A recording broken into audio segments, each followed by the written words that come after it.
Ça y est, j'enregistre. Donc, comme je vous disais, on va commencer d'abord avec Fabien par se présenter pour que vous sachiez qui on est, c'est quoi notre parcours et qu'est-ce qu'on fait. Après, on va vous parler un petit peu des dynamiques archétypales, qu'est-ce que c'est. On va aborder les quatre dynamiques principales pour que vous sachiez ce que c'est. Et puis, on va laisser un temps après interactif si vous avez des questions, des interrogations, des précisions pour, voilà, par rapport aux archétypes, par rapport à leurs implications. Voilà, on sera là pour ça, quoi. Est-ce que ça va pour vous? Oui. Super. On fait comment? Tu commences, Fabien? Ou je commence?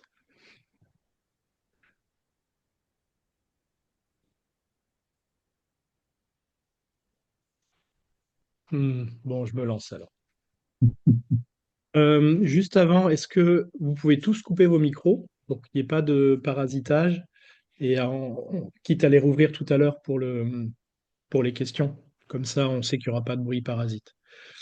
Alors, moi, je suis Ludovic Merlin. Donc moi, ça fait quelques années que j'accompagne les hommes justement avec Fabien dans les week-ends archétypales masculins. Moi, j'ai un long parcours en lien avec les arts martiaux depuis 40 ans à peu près. Et c'est vraiment le travail sur le corps, ça a vraiment été ma base en fait. Parce que j'enseigne toujours le tai chi, les arts martiaux internes chinois, et j'ai enseigné le qigong, la méditation. Donc il y a toujours tout un travail de corps qui m'a formé. Et après, j'ai eu un long chemin dans le chamanisme aussi, aller expérimenter plein de voies traditionnelles. Et surtout dans mon chemin de vie, en fait, j'avais un père, moi, qui a beaucoup voyagé à l'étranger, enfin, qui a beaucoup travaillé à l'étranger, qui n'était pas souvent là. Et quand il était là, il était totalement absent. Donc, c'est comme si à l'intérieur de moi, j'ai toujours eu une quête d'identité et de savoir qu'est-ce que c'était qu'un homme. Donc, moi, j'y trouvais des repères, des paires de substitution dans des profs d'arts martiaux, dans des accompagnants. Mais il y avait quand même comment dire, cette quête qui était toujours latente du masculin, quoi, de savoir ce que c'est qu'un homme. Et sur mon chemin d'initiation, il y a maintenant 16 ans, 16 17 ans, même plus, 18 ans, avec Fabien, que j'ai rencontré à ce moment-là. On a été initié par certains, on pourrait dire thérapeutes et hommes médecine sur les dynamiques archétypales. Et moi, ça a été tellement fort ce que j'ai trouvé là que l'année d'initiation qu'ils nous proposaient, je l'ai fait 3 ans de suite. J'aime bien, moi, je suis un peu à fond. Donc 3 ans de suite. Et après, il y a un truc qui m'est resté. Je me disais, mais un jour, c'est ça que j'ai envie de faire, quoi. Et je ne savais pas vraiment comment. Donc j'ai laissé ça maturer pendant ouais, 7 8 ans à peu près.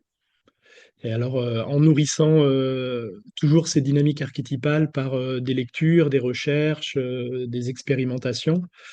Et j'étais tout le temps dedans, en fait, pour voir comment je pouvais faire des liens avec ça, avec ma pratique martiale à côté, avec des pratiques ésotériques à côté pour faire des liens. Et, euh, et après, il y a quelques années, je me suis dit que ça y est, j'étais prêt. Et j'ai commencé par faire une première journée d'accompagnement avec des hommes et qui s'est bien passé, mais j'ai vu vite les limites et je me suis dit, bon, tout seul, ça va être un petit peu difficile, j'ai besoin de quelqu'un en binôme. Et j'ai recontacté Fabien. En plus, c'est assez intéressant, vous verrez, parce qu'on est assez complémentaires au point de vue des énergies. Et finalement, on a créé un cursus tous les deux. Donc, un cursus sur une année où on vient expérimenter et rencontrer ces dynamiques archétypales. Et on vient les déprogrammer, enfin, déprogrammer leurs ombres et leurs limitations dans des week-ends. Voilà. Donc après, j'accompagne aussi des hommes en cercle d'hommes. Donc moi, j'en ai accompagné en présentiel pendant pas mal d'années. Et puis maintenant, j'ai un cursus en ligne où j'accompagne les hommes sur 4 mois dans des cercles en ligne. Voilà. Et je suis avec vous ce soir. Et Fabien, je te laisse la parole. Allez, je prends la suite. Merci à toi. Donc Fabien Reynaud, Moi, j'ai travaillé dans l'industrie pendant 17 ans, dans des postes de vente, management, etc. Et puis, j'ai fait une reconversion professionnelle il y a 9 ans, où j'ai créé mon entreprise qui est spécialisée dans la gestion des émotions. Donc, je suis acupuncteur, je fais ça en cabinet, je fais ça en formation pro aussi au niveau des hôpitaux. Et puis, il y a les stages. Donc, comme le disait Ludovic, il y a 6 ans, 7 ans, tu m'as appelé en me disant, écoute, ça serait intéressant qu'on travaille ensemble. Donc, c'est vrai qu'on avait fait, mon parcours, j'ai un parcours très, très varié qui va de la psychanalyse en passant par différents chamans aussi, parce que j'étais curieux, mais aussi la médecine chinoise et d'autres types thérapeutiques. Et puis, sur les archétypes, en fait, pour être très honnête, au début, je voulais pas trop. Parce que j'avais un étiquetage sur les hommes en me disant, bah, souvent, en fait, dans les stages, il y a beaucoup de femmes. Moi, tous les stages que j'ai fait à titre personnel, il y avait énormément de femmes, hein, au moins 80%. Les hommes, c'est un peu différent, travailler sur eux. Enfin, pour nous, en tant que mec, travailler sur nous, c'est pas évident. Euh, et je disais à Ludo, non, les mecs, c'est un peu compliqué. Donc, j'ai quand même dit oui, et tant mieux, parce que j'ai changé d'avis. Parce que ça fait du bien de travailler entre hommes. Il y a une énergie particulière qui est peu commune. Se retrouver entre hommes, en tout cas, enfin, c'est difficile à définir. C'est un peu expliquer le goût d'un fruit alors qu'on n'y a pas goûté, quoi. Ça sera pas forcément juste. Mais il y a une authenticité qui fait du bien, en fait, qui est rare et qui est très précieuse et qui s'est affinée en qualité au fil des stages et des années. C'est-à-dire qu'on a commencé, au début, on était sur 2 jours et aujourd'hui, c'est sur 2 jours et demi. Et ça a raison d'une année, donc il y a un stage par tonalité finalement. Et on donne le temps aussi, c'est-à-dire ce sont des stages où on est 8 à 10 personnes maximum, c'est-à-dire qu'il y a le temps. Déjà, les journées peuvent être assez longues, mais on est dans un endroit aussi un petit peu isolé, on est entre nous, et voilà, on est entre hommes d'une autre façon, pas dans la concurrence, pas dans... Je connais la vente, l'industrie, j'étais responsable des ventes, voilà, le fait d'y aller à fond, de se dire qu'on a une grosse épée, un grand bouclier. Ok, là c'est pas le cas et ça crée autre chose qui est touchant en fait. Que moi j'ai redécouvert, que j'avais découvert déjà quand on faisait les stages ensemble avec Ludovic, mais que là que j'ai redécouvert d'une autre façon et qui à chaque fois bah, fait énormément de bien. Ça fait du bien et ça permet aussi d'aller assez loin dans ces stages pour, j'ai envie de dire, décristalliser des problématiques sur lesquelles vous mettez le doigt dessus en fait. Et nous on est là en tant que support. Voilà me concernant. Qu'est-ce qu'on fait? On enchaîne avec les... Est-ce que vous avez des questions dans un premier temps ou on peut enchaîner avec les tonalités archétypales? C'est OK? Euh, Donc, vous entendez souvent parler d'archétypes ou de dynamique archétypale et peut-être que vous ne savez pas ce que c'est. Alors, c'est un archétype. Moi, comment je le vois maintenant de plus en plus, euh, c'est vraiment un mouvement d'énergie. En fait, un archétype, c'est pas défini. Même si on va parler de roi, de magicien, de tonalité d'archétype, ça peut avoir une tonalité, mais c'est une dynamique. Ça veut dire que déjà, un archétype, c'est quelque chose qui est vivant et qui est en mouvement. C'est pas figé. Et c'est vraiment quelque chose, une dynamique archétypale, c'est quelque chose qui est en lien avec notre structure inconsciente et la structure de notre psyché. Donc on pourrait dire que au-dessus de nous, nous, on a notre environnement psychique, et au-dessus de nous, il y a un environnement psychique qui est commun, qu'on pourrait appeler l'inconscient collectif. Et que, par exemple, si je vous dis le mot roi, vous avez tous une représentation du roi. Et dans n'importe quelle culture dans le monde entier, que ça s'appelle roi, empereur, tsar, dans l'énergie, tout être humain a une représentation de cette tonalité d'énergie. Qu'est-ce que ça représente?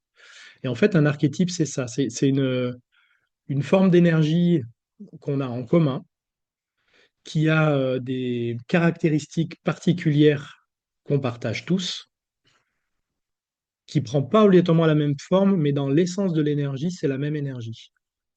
Et cette énergie, elle est, on pourrait dire, structurante. Ça veut dire qu'elle structure une partie de notre intériorité. Qu'on le veuille ou non, qu'on n'y croit pas, par le nombre d'expériences qu'on a fait, de stages, je vous assure elle structure vraiment plein de choses à l'intérieur de nous. Et, euh, et justement, c'est comme, pour moi, comme quand on va avoir un rêve éveillé ou qu'on fait de l'hypnose, on a accès à ces dynamiques. On peut avoir accès à cette structure à l'intérieur de soi et on peut venir la moduler, en fait. Est-ce que, est-ce que ça va pour tout le monde? Je vous ai pas perdu? Ok. Tu veux rajouter un truc, Fabien, par rapport aux archétypes? Oui, que c'est vraiment, bah, c'est ce que tu as dit, c'est véritablement constitutif. C'est-à-dire qu'il y a des. Après, il y a quatre archétypes, donc on va rentrer dans ce détail-là, mais la notion archétypale, elle va s'exercer dans nos vies comme un pendule, c'est-à-dire en excès et en vide. Tu prenais l'exemple du roi, par exemple, eh bien, il y a dans nos vies, ça va se faire dans l'excès, plus le côté tyrannique, ou alors en vide, c'est-à-dire celui qui ne veut pas prendre de décision, qui ne veut pas gouverner, etc. Et ça va être vivant. C'est pas quelque chose qui est figé. Il y a une tonalité, mais dans notre quotidien, elle s'exprime pas de façon idyllique. Elle s'exprime avec des excès et des vides. Et la première étape, c'est d'observer ces excès et ces vides dans son quotidien, parce que tant qu'on n'a pas mis en lumière quelque chose, il est impossible de travailler dessus. Et la deuxième étape, c'est une étape de transformation, de transformer cette part-là pour, entre guillemets, réduire le mouvement du balancier et aller vers quelque chose qui est au sein de chaque archétype est plus aligné. Et comme vous avez une construction systémique en fait de ces quatre tonalités-là, si on prend l'exemple du roi, c'est vraiment celui qui peut s'ériger. Plus les autres sont alignés, plus le roi peut prendre sa place, et sa place est d'ailleurs au service de son royaume. Ce qu'il faut comprendre, en fait, c'est que là, maintenant, on va parler si on parle des dynamiques du masculin, archétypale masculine, ce qu'il faut comprendre, c'est que le masculin, il est émissif. Le féminin, il est plutôt réceptif. Donc moi, j'aime bien montrer cette image. Pour comprendre le masculin, imaginons qu'on jette un caillou dans l'eau. Vous l'avez tous fait. Quand on jette un caillou dans l'eau, ça crée une onde de forme en cercle qui se répand. Jusque-là, on est tous d'accord. Eh ben, il faut imaginer que le masculin, c'est cette information qui descend, qui est émissive. Et par rapport aux dynamiques archétypales, elles vont créer un axe qui va se répandre dans les quatre directions. C'est-à-dire que l'information descend et elle se répand dans quatre axes différents qui vont donner les quatre dynamiques principales du masculin, qui vont être le roi, le magicien, le guerrier et l'amant. Et après, chacune de ces dynamiques, comme disait Fabien, elle va être en mouvement et elle va pouvoir être en excès ou en vide.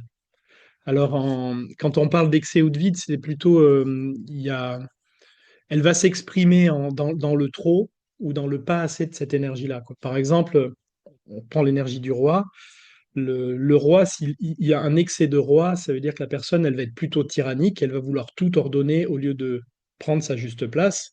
Et si elle est dans le côté vide, ça va être quelqu'un qui va être faible et qui va pas vouloir prendre cette place de roi, qui va pas vouloir prendre cette place ou de leader ou d'or- comment on dit, ordonnement du monde. Ouais, Ordonnateur enfin, qui va pas ordonner le monde autour de lui et qui va ou créateur. eh ben, ne pas décider, quoi. Et à chaque fois, c'est, on va osciller d'une ombre à une autre, d'un vide à un plein. Oui. Ça aussi, c'est vivant et on va le voir pour commencer globalement. Il y a deux axes. Il y a vraiment un axe de conscience. Donc, on a quatre archétypes. Le roi, en regard, on a le magicien, le guerrier et l'amant. Et ça forme deux axes. Un axe, on va dire, vertical de conscience, et plus un axe qui fout un peu le bazar chez les hommes, qui est l'axe d'incarnation, qui est l'axe entre je défends mon territoire et je dissous les frontières, qui est en lien avec aussi notre représentation, papa, maman, etc. Il y a beaucoup de choses qui se jouent, en tout cas, au niveau de ces archétypes-là. Et cet axe d'incarnation entre guerrier et amant est lui aussi mouvant C'est-à-dire qu'il y a aussi un jeu entre un excès, par exemple, dans un guerrier peut avoir un impact sur un excès ou un vide dans le quotidien sur le côté amont. Là, on peut peut-être rentrer un peu plus en détail Oui, parce que sur les ce qu'il faut bien archétypes. comprendre, c'est que, alors, comme disait Fabien, il y a deux axes. Il y a un axe, on pourrait dire vertical, où il y a le roi et le magicien. Et c'est un axe euh, beaucoup plus subtil parce que c'est du yin dans le yang et du yang dans le yin. Ah, si avec le symbole du Tao, je pourrais vous l'expliquer beaucoup plus clairement parce que je ne sais pas si vous voyez le symbole du Tao, il y a du blanc, du noir, et il y a un point noir dans le blanc et un point blanc dans le noir. En fait, l'axe d'incarnation du guerrier et de l'amant, c'est celui qui est ou noir ou blanc. Donc, il est assez caractéristique parce que c'est des tonalités qui sont très prononcées. Et dans l'autre sens, vu que c'est un axe de conscience, le magicien et le roi, c'est beaucoup plus subtil parce que le roi, c'est quelqu'un qui va être très yang, parce qu'il a de la structure, il a sa place, mais il faut qu'il soit yin, donc il faut qu'il ait une certaine subtilité ou une certaine douceur par moment. Et à l'inverse, le magicien, c'est quelqu'un qui est très yin, qui est comme l'amant, qui peut se dissoudre, qui peut se dissoudre dans une expérience ou dans une émotion, mais qui garde sa structure. Donc il est yin, mais yang à l'intérieur. Donc c'est des axes, le magicien et le roi, qui sont un peu plus subtils à sentir et à comprendre parce qu'elles sont pas si évidentes que ça au début, quoi. Donc je résume. Vous avez le roi, en face le magicien, d'un côté le guerrier et de l'autre côté l'amant. Est-ce que ça va pour tout le monde dans votre représentation? C'est Et OK? en termes de saison, ça correspond à l'Est, c'est le guerrier, la tonalité du printemps. Hein, là, d'ailleurs, le stage qu'on va faire au printemps, c'est le stage du guerrier en lien avec cette tonalité-là. Donc, c'est exactement comme le bois en médecine chinoise, c'est aussi euh, la montée en spirale des énergies, quoi. C'est vraiment cette dynamique. Euh, Ensuite, on a le roi au sud, c'est le stage qu'on fait l'été.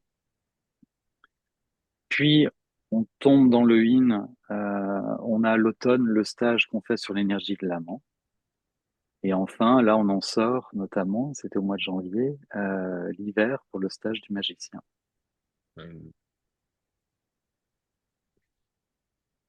Bon, est-ce qu'on commence par le roi? Qu'est-ce que c'est que cette énergie du roi? Euh, bah, le roi, déjà, ce qu'il faut comprendre, c'est que cette énergie, c'est une fonction.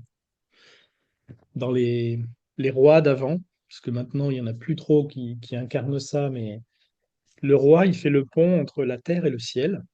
Donc, en fait, sa fonction, c'est d'être canal. Ça veut dire qu'il doit laisser passer l'énergie ou l'information du dessus, qu'elle passe à travers lui pour qu'elle se répande dans le monde.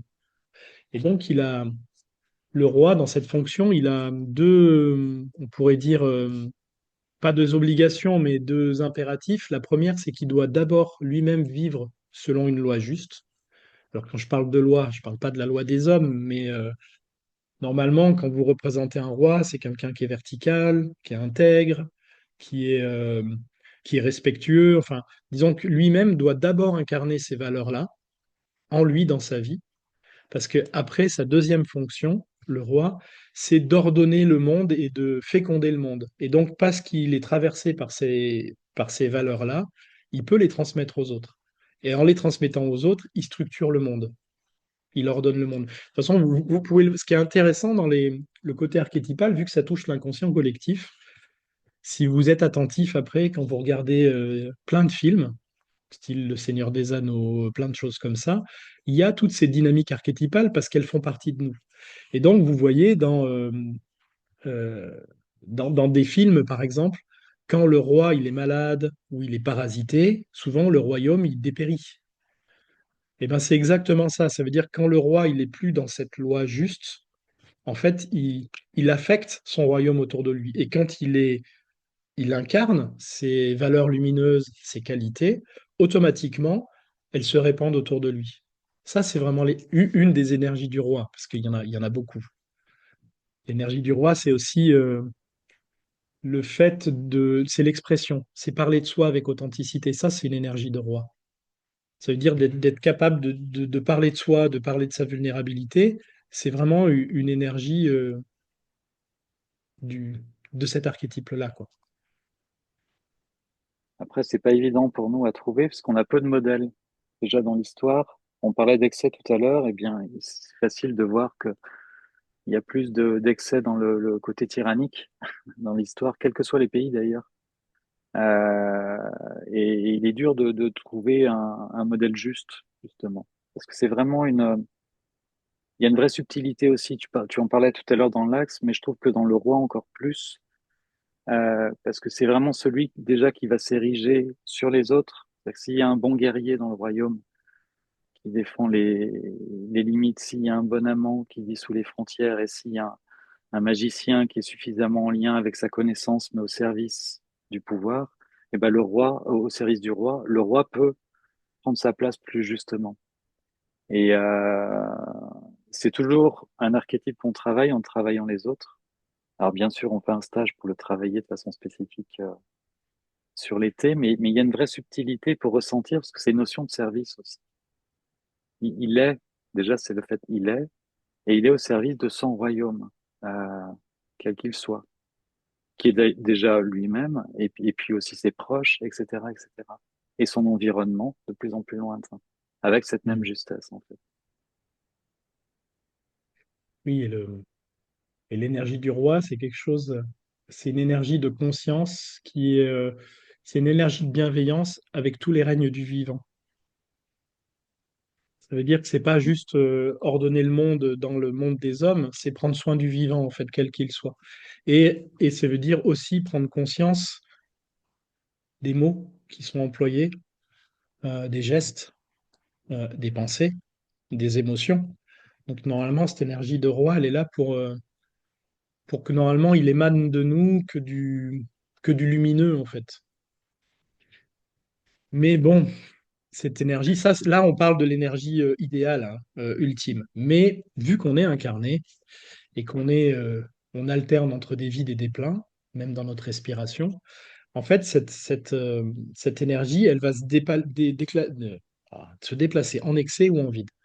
Donc, si par exemple, je suis dans une énergie de roi en excès, que je suis trop dans une énergie de roi, je vais vouloir commander tout le monde, je vais vouloir diriger tout le monde, je vais comment dire, faire l'amalgame entre moi et ma fonction. Ça veut dire que je vous ai dit tout à l'heure que le roi, c'est une fonction.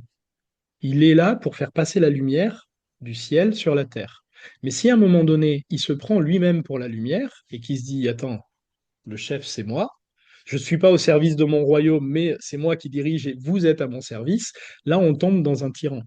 Quelqu'un qui va justement couper le flux de la vie à son service parce qu'il se voit plus important que sa fonction. Moi j'aime bien voir un. Ce qui est intéressant, c'est que souvent, dans le côté vraiment du roi, il y a cette humilité qu'on peut retrouver dans Le Seigneur des Anneaux, dans Aragorn, par exemple, où le gars, c'est un simple rôdeur et limite, il veut pas vraiment cette place-là, mais il l'incarne parce qu'il est bienveillant avec les autres, il est protecteur. Et souvent, cette énergie de roi, c'est plutôt les autres qui nous la donnent. Dès qu'on cherche à la prendre, on est dans le côté tyrannique. Normalement, c'est les autres qui nous reconnaissent en ayant de la valeur à une place particulière par rapport à nos compétences, par rapport à nos actions. Mais de vouloir prendre le pouvoir, ça veut dire on n'incarne pas cette énergie, quoi qu'il arrive. Et de l'autre côté, justement, là, il y a le tyran, si je suis en excès. Et après, ce que je vous disais tout à l'heure, c'est le faible. Donc le faible, eh ben, c'est celui qui va être incapable de décider. Bah tiens, tu veux qu'on fasse quoi ce soir, mon chéri? Ah non, mais fais comme tu veux. Non, je me positionne jamais, je décide jamais, je laisse toujours l'autre décider. Et là, qu'est-ce que je fais? Finalement, je suis dans un côté tyrannique par le vide. Ça veut dire qu'au lieu d'être en force, en fait, voilà, c'est deux ombres. Quand on est en excès, c'est plutôt une ombre qui est très visible et qui est en force. Et une énergie qui est en excès de vide, elle va être plus subtile à remarquer parce que souvent elle est invisible et elle attire à soi. Voilà. Celui qui décide pas, par exemple, qui décide. Ah, je vois qu'il y a. Excusez-moi, il y avait deux personnes dans la salle d'attente que j'ai un peu zappé en discutant, désolé. Oui, quand on est dans une énergie par le vide, en fait, ça va plutôt être une sorte d'énergie de victimite où on va vouloir que les autres fassent à notre place, on va absorber plutôt les autres, mais elle va être beaucoup plus difficile à observer. Elle n'est pas si simple que ça, quoi. C'est le cas pour le magicien d'ailleurs, hein. On peut passer au archétype du magicien. Donc on a le roi et puis on regarde au niveau du nord, puisqu'on a fait le stage en janvier, on a le magicien. Et dans ces ombres, c'est la même chose. Alors le magicien est lié à toute la connaissance. C'est celui qui permet il est assez loin de l'affect. C'est celui qui permet le discernement, le regard intérieur. S'observer avec discernement, c'est une énergie de magicien. Il peut être lié à beaucoup de choses aussi qu'on pourrait développer, mais voilà, au niveau personnel, c'est vraiment ce regard intérieur avec discernement. Et pour ça, il faut pas d'affect. Mais c'est très lié aussi à la connaissance. Et la connaissance, eh bien, en excès, si elle n'est pas au service justement du roi, et au service de son royaume et de son environnement, c'est la connaissance pour soi, et là, on devient manipulateur. C'est très lié au mental, le magicien. C'est le monde dans lequel on est pour l'instant, ce qu'on peut voir aussi qu'il y a des évolutions comme ça, c'est très magicien. Depuis, en tout cas en Europe, le siècle des Lumières, il y a le développement de la pensée de façon exponentielle, ce qui fait qu'il y a beaucoup de manipulations de droite et de gauche, etc., parce qu'on est dans cette ère-là, en tout cas globalement au niveau du masculin pour l'instant. Et donc l'excès, c'est de la manipulation, mais le vide, c'est le naïf, c'est celui qui vous demande de faire à sa place parce qu'il ne sait pas faire. En fait, c'est la même chose. Donc comme au niveau on a une tyrannie en excès chez le roi et on a une manipulation en excès, soit en l'excès, donc là, ça peut se voir un peu, même si la manipulation, c'est insidieux comme énergie quand même. Et par le vide, c'est encore plus insidieux, ça se voit encore moins, parce que ça attire à soi. C'est comme la plainte, en fait. Le magicien, ce qu'il faut comprendre, comme le disait Fabien, c'est que c'est vraiment une énergie qui est liée à la connaissance. Mais donc en fait, nous, on est vraiment en ce moment dans un monde, enfin en Occident, de magiciens, parce que vous pouvez le voir dès que vous êtes en lien avec quelqu'un qui a des termes techniques, des termes d'initié. Donc vous voyez les médecins, quand il vous dit que vous aviez une thrombose encéphalite aiguë chronique, vous savez pas ce que c'est, mais lui, il vous montre bien que lui, il a la connaissance et pas vous. Ça, c'est un magicien en excès. Dès que vous avez quelqu'un qui a parlé mécanique, informatique ou de n'importe quel domaine et qu'il faut des termes particuliers, euh, que si vous n'êtes pas initié, vous ne comprenez pas ce qu'il dit, c'est cette énergie du magicien. C'est l'énergie de j'ai un savoir et je suis expert dans un domaine et avec ce savoir, je rentre dans un monde que l'autre ne connaît pas. Mais que ça soit la musique, que ça soit n'importe quoi, hein, le sport, ou du moment qu'on est dans une pratique qui est pas élitiste, mais voilà, il y a des termes particuliers, il faut être initié, il faut comprendre un peu, c'est cette énergie. Et le magicien, il a plusieurs particularités. Comme disait Fabien, c'est la capacité de s'observer et de se détacher de l'émotionnel, donc d'être observateur de soi-même, mais c'est aussi une énergie qui voyage entre les mondes. Alors on pourrait voir le magicien qui prend de l'ayahuasca ou des champignons qui voyagent dans les mondes de rêve, mais c'est simplement aussi voyager dans ces mondes intérieurs. Être capable, tiens, il m'arrive ça, d'être capable de s'observer, de me dire, tiens, ah, ça me provoque de la tristesse, ah, putain, à quel endroit dans le corps, ah, putain, sur les reins, ah ouais, ah, puis ça me rappelle une scène que j'ai vue quand j'étais petit. Ça, c'est vraiment un voyage de magicien. Ça veut dire que je suis capable de rentrer dans mes différents mondes intérieurs, physiques, émotionnels, psychiques, rentrer en lien avec le corps, tout en gardant ma structure et ma lucidité. Comme, comme un chaman quand il prend de l'ayahuasca et que vous faites exploser la tête, sauf que lui, il reste lucide et il vous guide. Ou comme dans un rêve éveillé, quand je vous guide aussi. Ça, c'est pour ceux qui font les stages avec moi. Mais c'est exactement ça, quoi. Et après, les deux ombres du manipulateur et du naïf, bah, le manipulateur, vous pouvez le voir de partout dans le monde actuel, hein. Vous allez dans une banque, bah, eux, ils ont la connaissance de comment fonctionne l'argent. Ils essayent de surtout pas vous la transmettre, par exemple.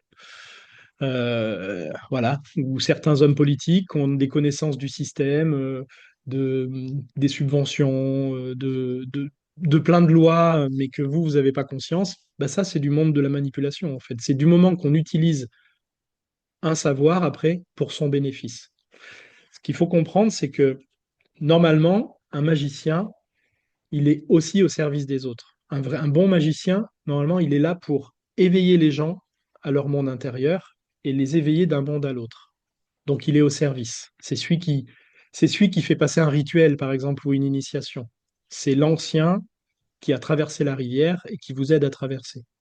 Et qui vous dit, où passe plutôt par là, parce que moi, je sais, c'est mieux, il y a moins de danger et tout.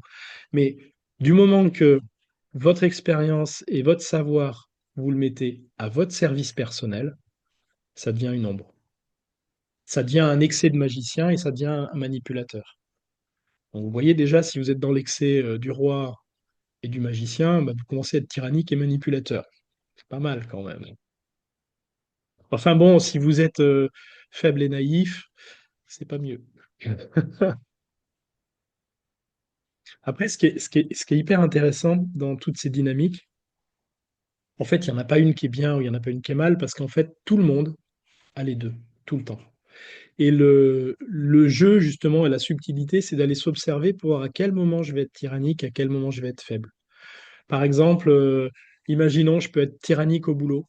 Ah, je vais être un chef de service pourri, exigeant, sans concession, tout ça. Et puis bon, je vais rentrer chez moi. Et puis, quand ma femme va me dire, bon, alors, tu veux regarder quoi ce soir? Ah non, mais fais comme tu veux.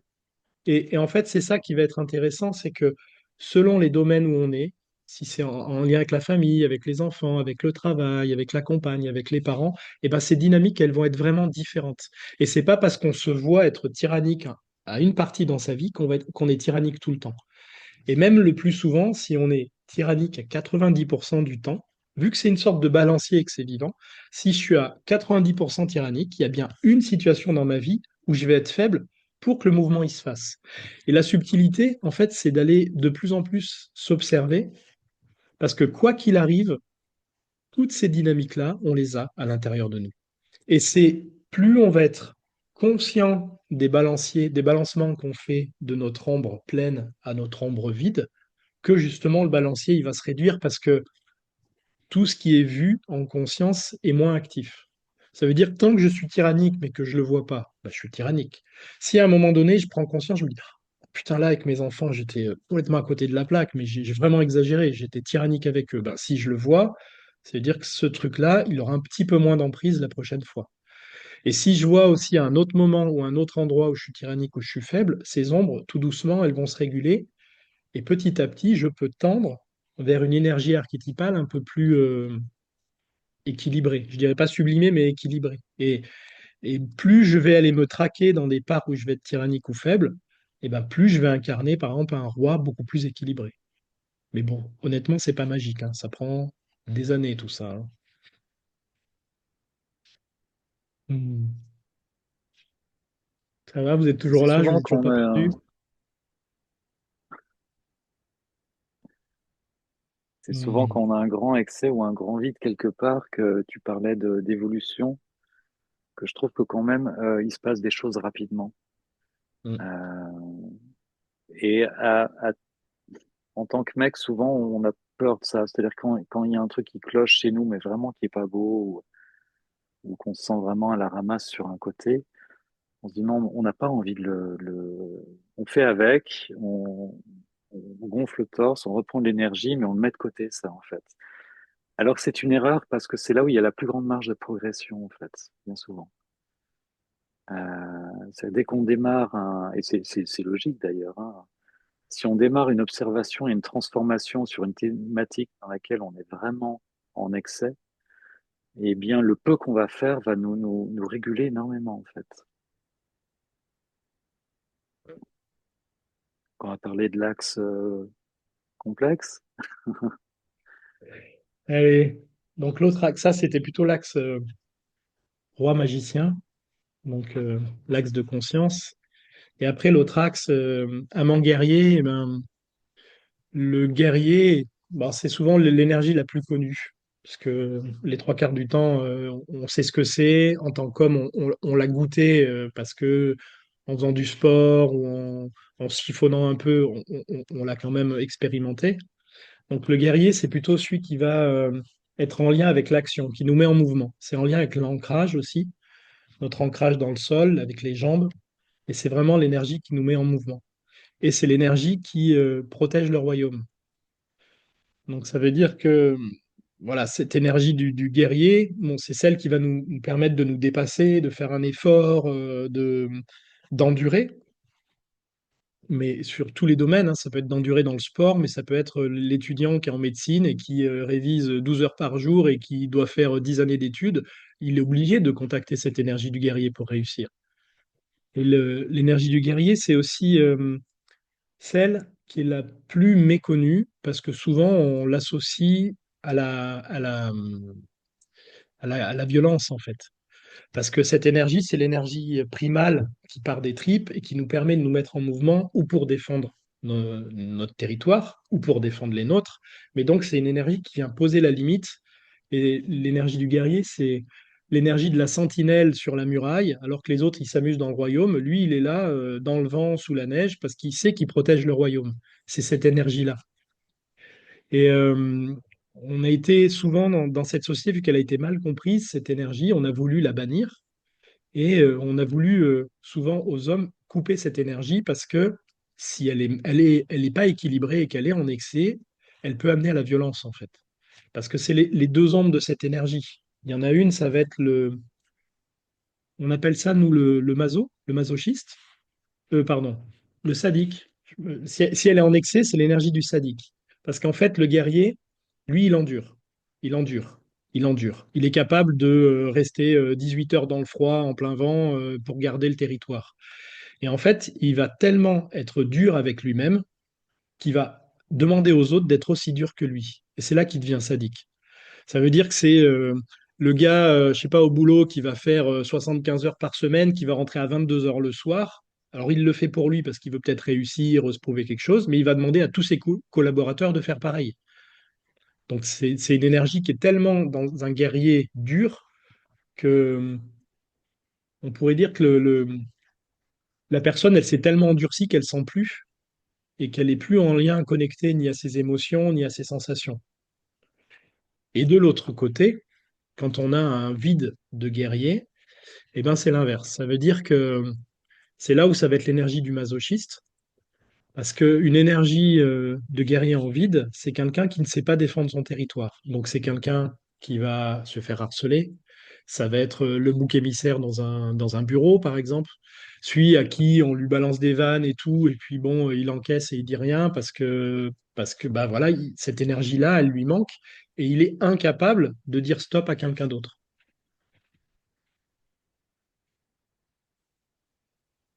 Ça va? Cette énergie, en France, elle a un caractère particulier, parce qu'il y a eu c'est pas qu'en France, mais il y a eu les guerres mondiales. Et dans la transmission, justement, quand la mère de famille avait perdu le mari, les cousins, etc., à cause des atrocités de la guerre, dès qu'après 45, un enfant avait un comportement un peu agressif, on le calmait tout de suite, parce que ça faisait écho avec des choses dures. Et pendant longtemps, cette énergie et ensuite, comme elle est constitutive, elle doit s'exprimer. C'est la plus connue des hommes. On faisait tu te souviens quand on faisait des réunions Ludo de présentation, pas en visio, mais en face-face. On aimait bien faire ce jeu où on demande aux personnes de résumer le masculin par un mot qui leur vient à l'esprit. Agir, penser, faire, ouais, etc. Et en fait, on se rend compte que le guerrier, c'est 80% des mots quasiment. Il y en a un petit peu sur le roi, l'amant absolument pas. Et le magicien, c'est plutôt rare. Et d'ailleurs, la seule fois où j'ai eu les quatre de façon assez équilibrée, c'est une fois où j'ai fait ça auprès de femmes. justement, c'était des stages de femmes, et je leur demandais qu'est-ce que c'était le masculin pour eux. Et c'est intéressant de voir que c'était plus global, d'abord du masculin, venant de la représentation d'une femme, était plus globale finalement, et plus équilibrée que celle d'un homme. Donc ça, c'est intéressant, parce qu'on se dit, tiens, on est un peu peut-être canard boiteux dans certains endroits, où il y a des parts qui sont malgré tout constitutives, et par exemple, cette énergie du guerrier-là, qui qui se manifeste dans de la violence quand c'est pas dans le football, dans tout ce qu'on peut voir, etc. Donc, voilà, il y a des amalgames qui peuvent se faire, et c'est une énergie qui est pas si simple, pareil, dans sa tonalité, euh, à voir telle qu'elle est, quoi. Et puis l'autre en face, qui est l'énergie de l'amant. Donc il y en a un qui défend son territoire, et l'autre, l'amant ou l'artiste, à la limite, si l'autre qui dissout les frontières, qui est en reliance avec le vivant, qui n'est absolument pas, il peut pas être dans la honte, il est en reliance totale avec le vivant, il peut être inspiré, il peut plonger dans l'expérience. Donc il est extrêmement en lien avec l'émotionnel. Voire il le vit, il ressent les choses, il goûte la vie. Celui qui goûte la vie, c'est lui. Et donc, bien sûr, quand on goûte la vie comme ça, on peut tomber facilement dans des excès qui peuvent être des excès de dépendance, d'addiction, quelle qu'elle soit. Alors, les plus connus, c'est le sexe, la drogue, etc. Et de l'autre côté, ce qu'on a ce même mouvement-là, on a l'homme impotent, c'est-à-dire l'homme de glace, celui qui ne se livre pas, celui qui ne dévoile pas ses émotions, parce que c'est pas un truc d'homme que de parler de ses émotions, par exemple, ou autre. Et on peut voir, moi, je vous disais au début, j'ai travaillé dans l'industrie, et j'ai commencé ma vie dans l'industrie pharma pendant 7 ans, avec des gros moyens, des gros séminaires, etc. Et on voyait donc des comportements complètement dépendants, excessifs, bon, très festifs certes, mais hyper excessifs, dans une vraie débauche. Et ensuite, quand ils rentraient chez eux, ça s'est bien passé le séminaire, oui, oui, t'es fatigué, enfin, non, non, mais le mec parle de rien, pas d'émotion, dès qu'on lui parle d'émotionnel, ça va pas. Voilà. Et donc, on a ces allers-retours là, comme ça, sur cette tonalité, mais qui est une tonalité de goûter la vie et de vivre l'expérience par tous les sens, en tout cas sous tout ce qu'on a. Mm. Ouais, parce que l'énergie de, ce qu'il faut bien comprendre, c'est que l'énergie guerrier-amant, le guerrier, je vous ai dit tout à l'heure, le roi et le magicien, c'est yang-yin et yin-yang. Donc le guerrier, ça c'est plutôt yang-yang, et l'amant, il est yin-yin. En fait, l'amant, c'est on pourrait dire la tonalité la plus féminine des dynamiques du masculin. Mais l'amant, c'est aussi celui qui se laisse toucher, donc qui est en lien avec son émotionnel, qui est en lien aussi avec l'invisible et le subtil. C'est pas vraiment que l'amant, parce que souvent les gens voient l'amant dans la sensorialité, le sexe, tout ça, mais c'est aussi l'amant dans la beauté. Ça veut dire que être touché par le beau et l'harmonie dans les choses, c'est être en lien avec son amant. Être en lien avec ses connexions subtiles, c'est en lien avec cette énergie de l'amant, en fait. Et l'amant, c'est beaucoup plus vaste que juste la sensorialité, en fait. C'est vraiment comment je me connecte au monde, que ça soit à mon propre monde, à mes sensations, à mes émotions à moi, mais que ça soit au monde aussi à l'extérieur. Comment je suis en connexion. Mm. Et on a la même, tu vois, dans l'expression qu'on peut avoir de l'amant, souvent, on a l'expression contemporaine qui est souvent liée à la débauche et au sens, aux cinq sens qu'on a, alors que c'est beaucoup plus vaste que ça, comme tu l'as dit. Et c'est pareil pour le guerrier, c'est pareil pour tous un petit peu, parce que malheureusement, on manque de modèles justes.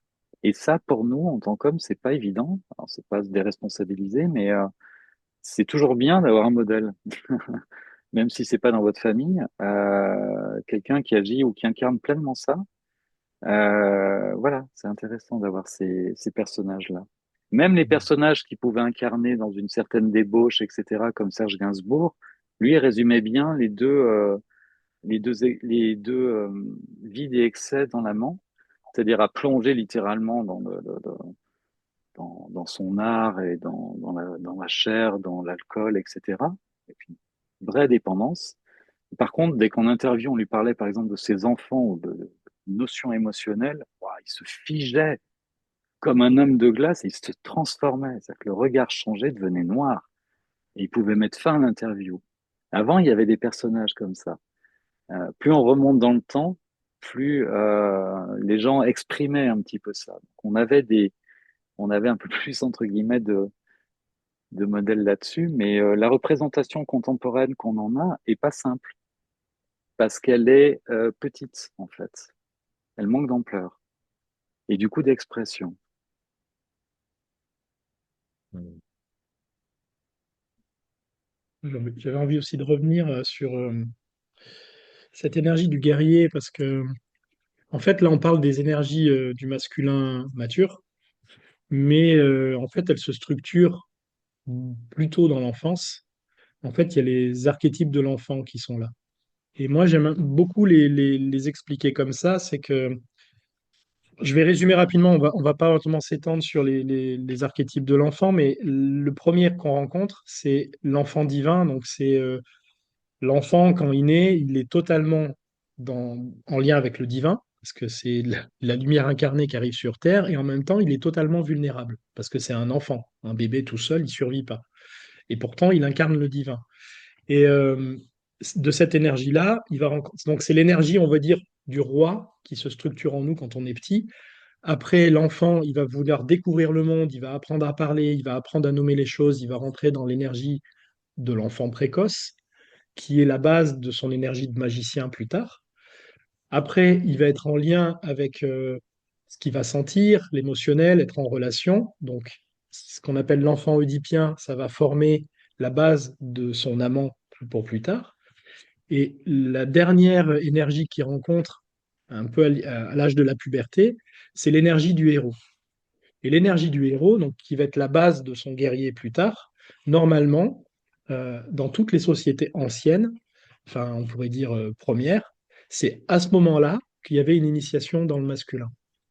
Parce que cette énergie du héros, donc c'est l'énergie vraiment du guerrier qui commence à naître dans le garçon, dans l'adolescent, et normalement, c'est l'époque où les adolescents, ils vont vouloir se sentir hommes et qui vont aller provoquer d'autres hommes. Ils vont se dire, oh, qu'est-ce que t'as, tu me regardes, machin. Il y a une énergie, on sent une énergie qui monte et qui cherche la confrontation.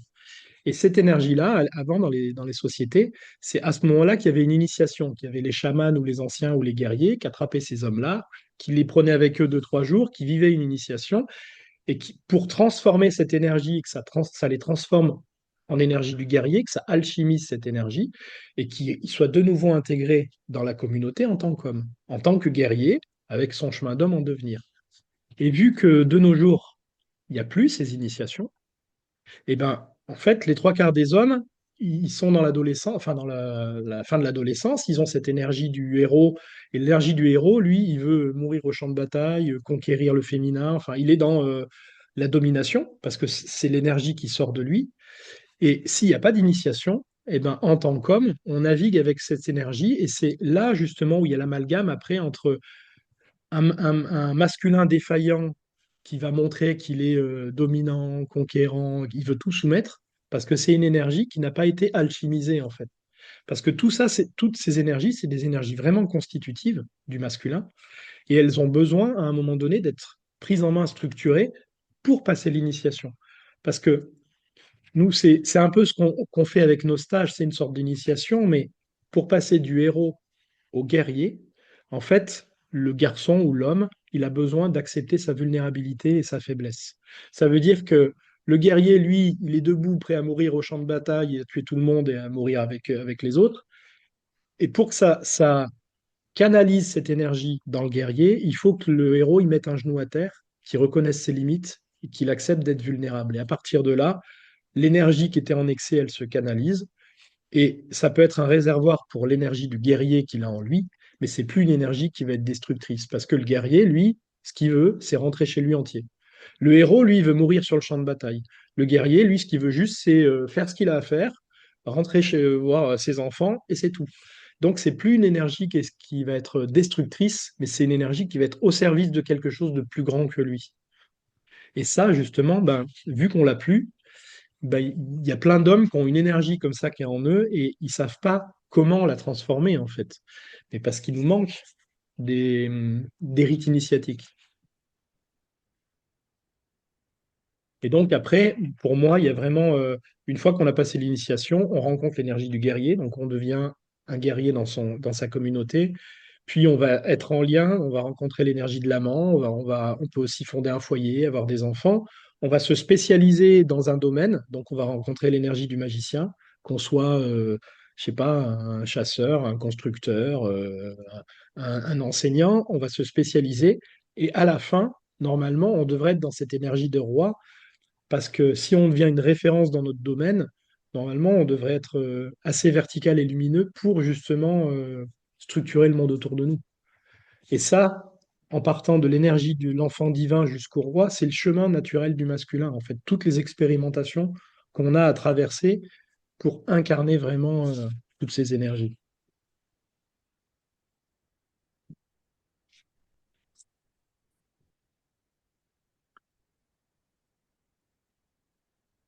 Bon, Est-ce que vous on avez a des pas mal questions avec tout parlé. ça?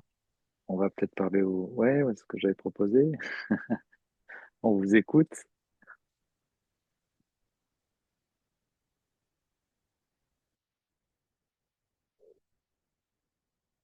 Vous n'avez pas de questions?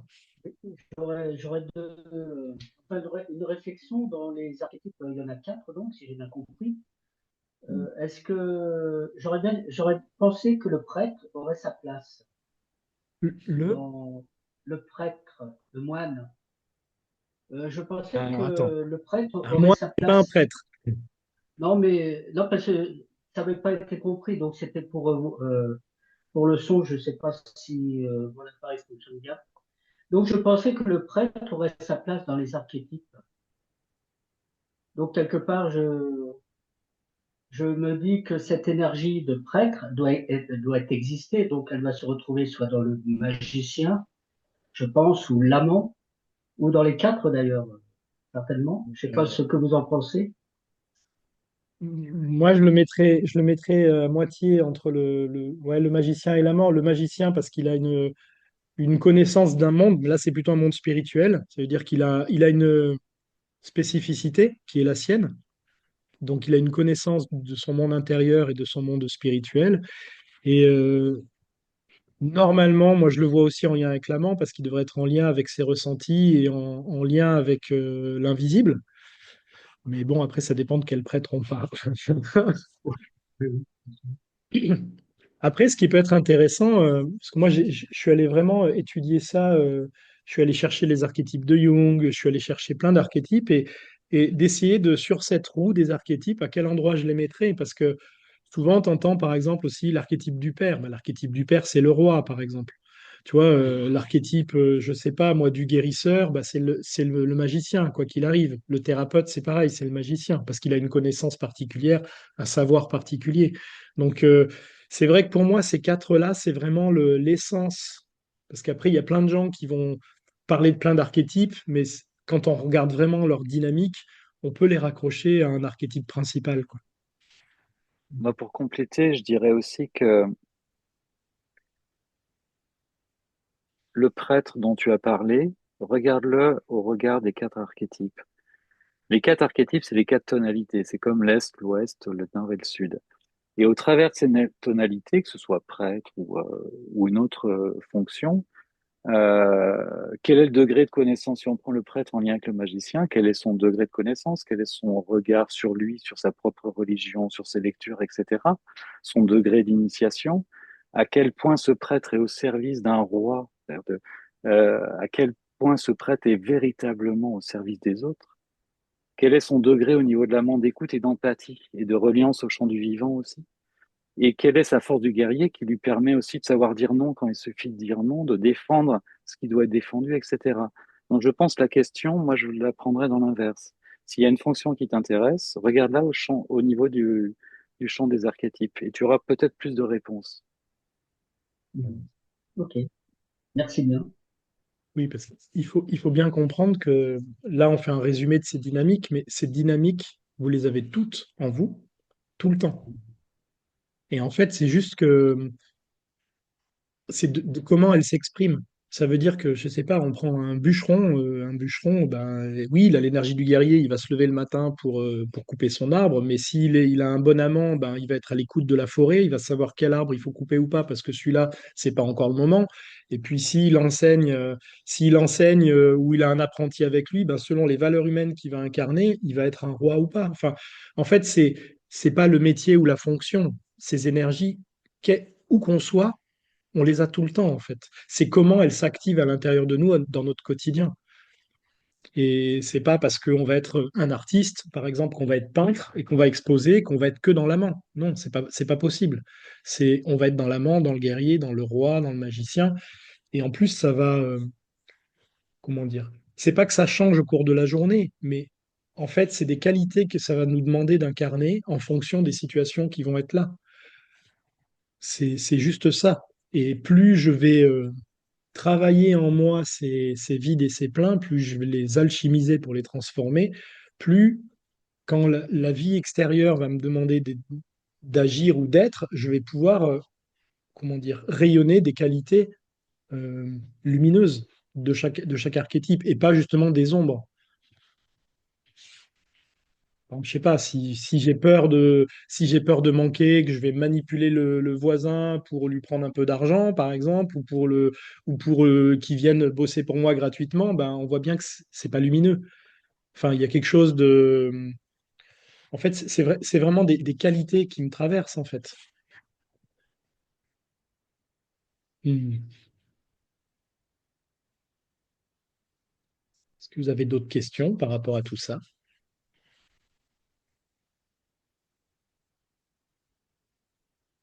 Non, merci. Moi, je trouve intéressant justement cet éclairage un peu sur ce côté oscillation du pendule entre les deux parts d'ombre, là, excès et vide. Je trouve que c'est bien imagé, ça, que c'est intéressant. Et justement, garder un peu ce regard extérieur pour voir un petit peu dans quelle situation là, on en est plutôt peut-être dans le vide, dans l'excès. Et comme vous dites, voilà, au fur et à mesure, arriver d'être un peu plus centré, un peu plus axé et que l'amplitude du pendule soit un peu moindre. Intéressant, ouais. Et si, moi j'ai envie de vous poser une question. Si là, tout de suite, sans réfléchir, s'il y a un archétype que vous pensez incarner le plus, ça serait lequel? Celui que vous voyez le plus présent chez vous, par exemple. Je pense magicien. Moi. Et pourquoi? Vas-y. Moi, sur le côté, peut-être mettre plus en excès, je sais pas, mais sur le côté un peu bien avec la connaissance, mais peut-être un peu dans l'excès, vouloir apprendre, apprendre, apprendre, et pas forcément, voilà, après le restituer, ou enfin, c'est un peu un côté curiosité, mais parfois un peu trop, quoi. Et le côté peut-être, enfin, en tout cas, je le vois dans le lien avec le mental, mais voilà, dans la réflexion, beaucoup de pensées, peut-être pas justement sur ce côté, enfin, de plus en plus ça s'ouvre, mais justement être dans la perception, dans l'écoute. Hmm. Pas, il y a quand même une grosse évolution, mais je pense, voilà, comme s'il y avait une barrière un peu vraiment mentale à tout essayer d'interpréter, essayer de tout comprendre, pas de justification, tout, enfin, un peu ce côté un peu là-haut, quoi. Ouais. Je dirais la même chose, un magicien et un peu amant, sensible aux émotions et en réflexion sans arrêt. Hmm. Puis c'est Ah, mon job, je suis spécialiste de quelque chose, alors c'est pareil, j'ai tendance à... Mais c'était très intéressant, le côté yin et yang. Si moi j'ai une question, en fait, c'est plus... ça, c'est notre perception à nous de quelle est notre dominante, entre guillemets, ou de quel côté on est le plus déséquilibré. Mais je pense qu'il doit y avoir un moment d'introspection parce que ça, c'est nous tel qu'on se voit nous, mais il y a un moment où il faut un regard extérieur quand même pour savoir où est-ce qu'on se situe sur ces quatre choses-là. J'ai bien compris cette idée de yin et yang et que tout est lié finalement. On n'est pas l'un l'autre, chaque chose a des conséquences et dans les situations, on est toujours les quatre, on est un être entier, mais c'était plus ouais un moment parce qu'il y a des choses dont on se rend pas compte, on a besoin t'as un regard extérieur pour se dire, ah ouais, ok, là, je suis roi, mais dans le vide, ou là, je suis guerrier dans le plein, ou là, parce qu'il y a des choses qu'on perçoit, mais je pense qu'on a besoin d'un diagnostic, en fait, de votre part. Oui, c'est sûr que...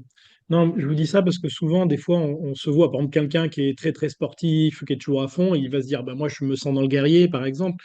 Mais c'est des fois le piège de voir ça. C'est pour ça que je vous dis ça, parce que souvent, on a une vision tronquée, justement. On va voir le truc le plus flagrant, alors qu'en fait, les plus gros déséquilibres, c'est tout ce qu'on voit pas, quoi.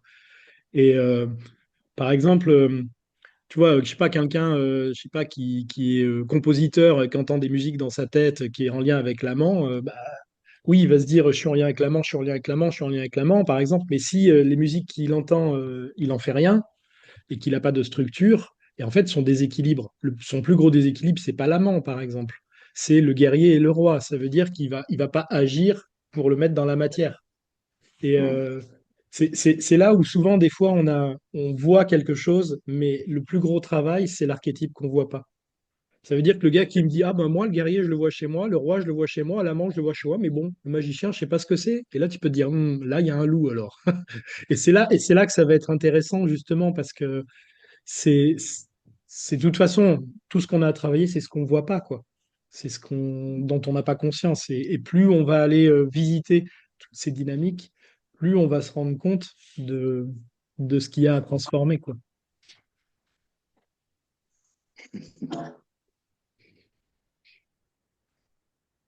Mais dans les stages, on est là pour vous aider là-dessus, vraiment. Et puis, c'est important pour nous d'avoir du temps, justement, pour faire ça. Parce que on l'a peut-être pas décrit, mais ça dure 2 jours et demi. Euh, Chaque stage il y a des choses qui sont récurrentes, bien sûr, et des choses spécifiques. Dans les choses récurrentes, il y a un rêve éveillé, c'est-à-dire que vous allez visiter votre archétype, le rencontrer. C'est accompagné en musique, parce que moi, je suis percussionniste, je suis musicien, et je fais une musique dédiée sur laquelle Ludovic va vous guider dans cette rencontre avec votre archétype. Donc, on commence par une approche in. Il y a des pratiques différentes, et puis il y a aussi ce qu'on appelle l'art ou médecine, c'est entre guillemets le grand moment où vous venez avec une intention de transformation. Justement, on est là juste pour l'affiner parce que une intention, elle dépend aussi du reflet de vous, et on sait très bien que se regarder, c'est compliqué. On sait tous que regarder les autres, c'est beaucoup plus simple. Il y a moins de filtres, on arrive beaucoup plus à donner un conseil sur quelqu'un, il y a plus de détachement. Dès qu'il y a de l'affect, c'est plus dur. On le voit là aussi, c'est intéressant. Mais se regarder soi, c'est complexe. Et donc, il y a la roue médecine où vous venez avec une intention de transformation. Il y a un truc que vous portez depuis un moment, vous dites ça, voilà. J'ai ça, j'en suis là par rapport à ça, j'en veux plus, ça me pourrit trop la vie, c'est trop compliqué pour moi. Ça me coûte trop d'énergie ou ça me crée trop de désagréments, etc. Voilà, ça, je veux changer. Et là, il y a le support pour changer ça, vraiment. Euh, et là aussi, ce qui est intéressant, c'est que lors de médecine, chacun va venir au centre de la roue un moment, mais aussi chacun d'entre vous va incarner les archétypes des autres. Et ça, c'est extraordinaire parce que ça vous permet déjà, premièrement, d'être au service de quelqu'un d'autre, d'incarner une énergie qui n'est pas forcément la vôtre, en tout cas une tonalité énergétique de la personne qui est au centre, mais qui n'est pas la vôtre. Et parfois, vous n'êtes jamais choisi par hasard. Il y a souvent une résonance, et même au niveau des personnes qui restent sur l'extérieur. C'est ce que je dis souvent lors des stages, parce qu'en tout cas, moi, c'était ma conviction. J'avais l'impression que mes blessures, c'était à moi, c'était les miennes. Et c'est vrai, c'est faux. C'est vrai dans mon expérience, parce que oui, certes, j'ai telle faille, qui fait que dans ma vie, ça s'est euh, réalisé de telle façon. D'accord, mais en fait, ça appartient à tout le monde. Et c'est très surprenant de voir en seulement un stage que finalement des ombres, il n'y en a pas tant que ça, et elles sont communes à nous tous. On a exactement les mêmes. Exactement. Sauf que on n'a pas géré selon l'expérience ou là où on en est, le degré n'est pas le même. Certains, si on prend les blessures du cœur, on est sur autre chose, mais certaines personnes avec la trahison, c'est insupportable. D'autres, c'est l'abandon, le rejet. Il n'y en a pas une qui est mieux que l'autre non plus. Et c'est intéressant de voir aussi pour la travailler, ouais, dès à présent, le magicien, en se disant, OK, je suis en filigrane dans toutes ces blessures, mais c'est pas la mienne non plus.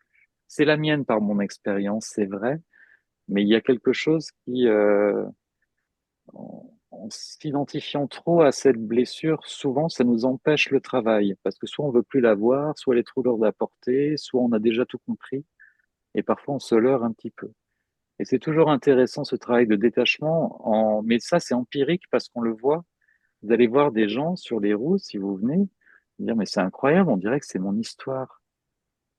Or, c'est pas votre histoire, c'est quelqu'un d'autre avec un autre vécu dans une autre région de France ou d'ailleurs, etc.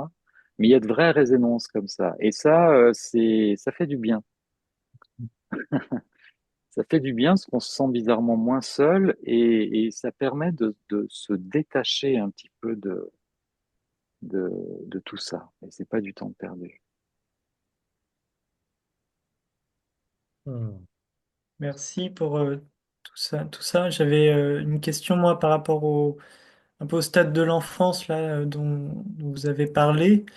Alors, du coup, j'ai compris l'enfant héros, enfin, avec l'exemple de l'adolescence, préadolescence, où on s'affirme, où je sens bien le lien avec le guerrier.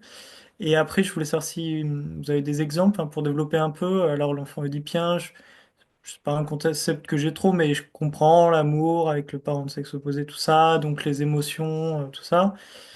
Voilà, si vous voulez, je vais donner des exemples d'attitude sur l'enfant précoce aussi. C'est quoi, comment il se comporte en fait, qui fait que ça rappelle ça?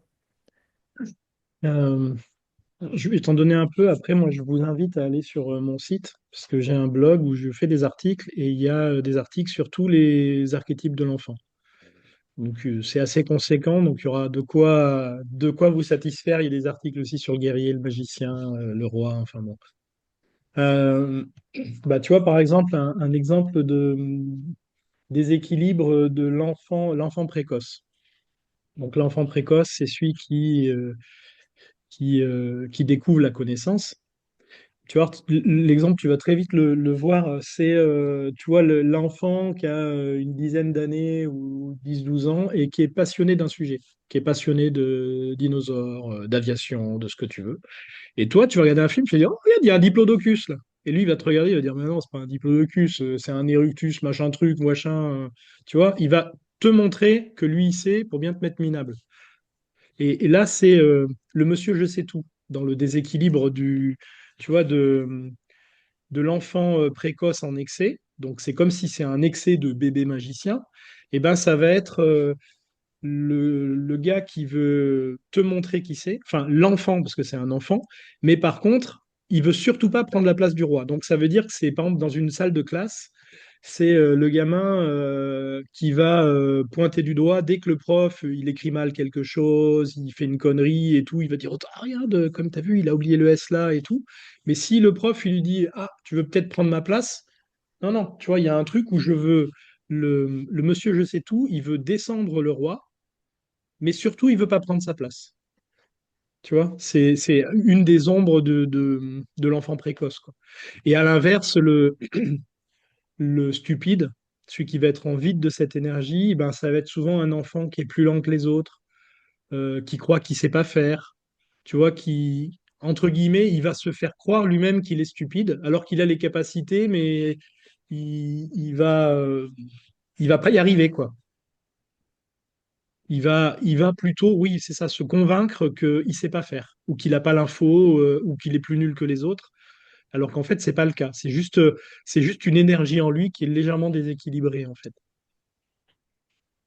Et pour l'enfant oedipien, ça va plutôt se jouer. En plus, si c'est pour le garçon, ça va plutôt être dans l'excès. Ça va être plutôt le fils à maman, quoi. C'est comment dire? Il a un excès de fusion avec le féminin et c'est celui qui va être tellement connecté à la mère divine, qui est la mère divine, c'est sa mère, enfin elle est représentée par sa mère, Donc, il est totalement en fusion avec la mère divine. Tu vois, c'est le fils à maman ou la maman. Même tu vois, à 20 ans, où le gamin, il a son appart, mais il y a toujours maman qui vient lui faire son linge, qui vient lui amener des petits plats, qui vient. Tu vois, il est toujours fusionné. Et à l'inverse, par exemple, l'enfant oedipien dans le vide, c'est un enfant qui va tellement sublimer le lien au féminin et à la mère divine, ça va être un enfant rêveur. Ça va être un enfant qui est tellement... En fait, si tu veux, l'enfant oedipien, c'est le lien avec la mère divine. Donc il y en a un, il aura besoin de l'incarner pleinement. Donc le fils à maman, tu vois, ça va donner un dépendant. Ça veut dire que ça va être quelqu'un qui va vouloir être en lien et sentir les choses tout le temps. Donc il va devenir dépendant à plein de choses. Et celui qui va être en vide, l'enfant comme ça va être un enfant rêveur. Donc il va tellement sublimer quelque chose qu'il va pas l'incarner. Tu vois, ça va être un gamin dans la cour de l'école, bah, il va être dans son coin, mais il sera content, hein, mais il sera en train de rêver, à penser à des trucs, à s'imaginer, à se créer un monde imaginaire, parce que si tu veux, la réalité le déçoit tellement qu'il a besoin de sublimer les choses. Et ça va donner après l'impotent plus tard avec l'amant, parce qu'il va préférer rêver sa vie que la vivre, parce qu'elle va le décevoir. Mais ça, tu retrouves, si tu vas voir les articles que j'ai faits sur les dynamiques de l'enfant, c'est plutôt bien expliqué, quoi. Enfin, c'est assez conséquent, donc tu pourras retrouver plein de choses. Mm. Super, merci beaucoup.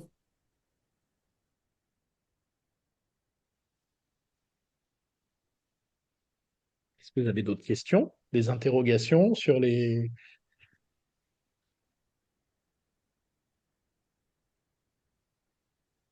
Ah, moi, j'ai envie de vous faire un petit test là. Mhm. Bah, alors, imaginons, juste pour voir, vous allez me donner vos réponses, puis on va voir. Imaginons, euh, vous vous baladez dans la rue et vous voyez une méga Ferrari garée là, au bord de la route. C'est quoi votre réaction? Qu'est-ce que ça vous fait? Est-ce que vous êtes jaloux? Est-ce que vous avez envie de la péter? Est-ce que vous êtes content? Est-ce que vous enviez le gars qui est là? Qu'est-ce que ça vous fait? Pour moi, sans plus. J'ai pas entendu.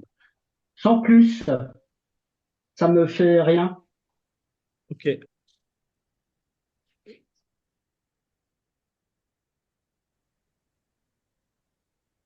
Jean-Marie, tu n'as Pour pas moi, enlevé ton son. ah,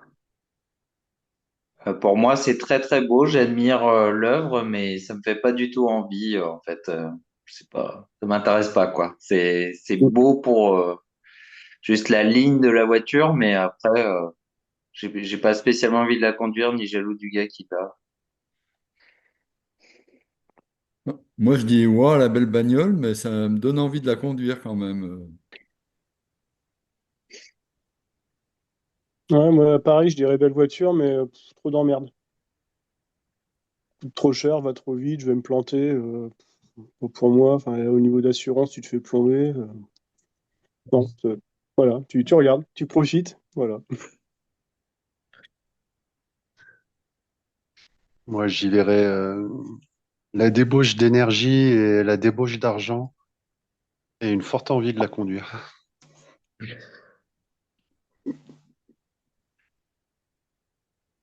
Moi, content de la voir. Sans doute, je la prendrai en photo. Moi, au début, je m'en fous un peu parce que ça m'intéresse pas trop les voitures, tout ça. Et après, quand même, je me dis, putain, merde, ça fait chier, quoi. Moi, je galère avec ma caisse pourrie et lui, il a ça. On pourrait peut-être équilibrer un peu les choses, quoi. Du coup, enfin, quand je repense que du coup, ça veut dire que c'est un mec qui a de l'argent. Quand je vois la voiture, je réalise même pas qu'elle a vraiment de la valeur. C'est quand après, je réalise que ça a de l'argent. Il y a de l'argent derrière, voilà. Hmm.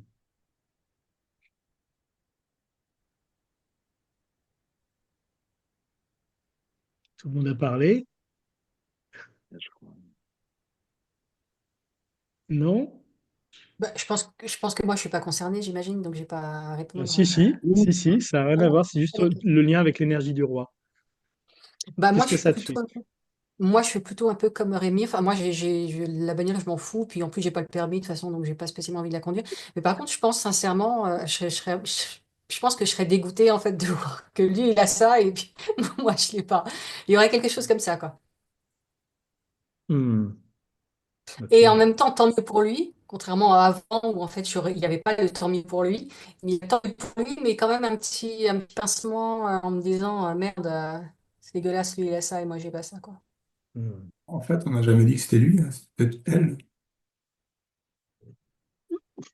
Ouais, c'est vrai. C'est pour ça que je pensais pas être légitime pour répondre parce que c'était une voiture, une Ferrari et qu'en plus c'était Hmm. forcément avec.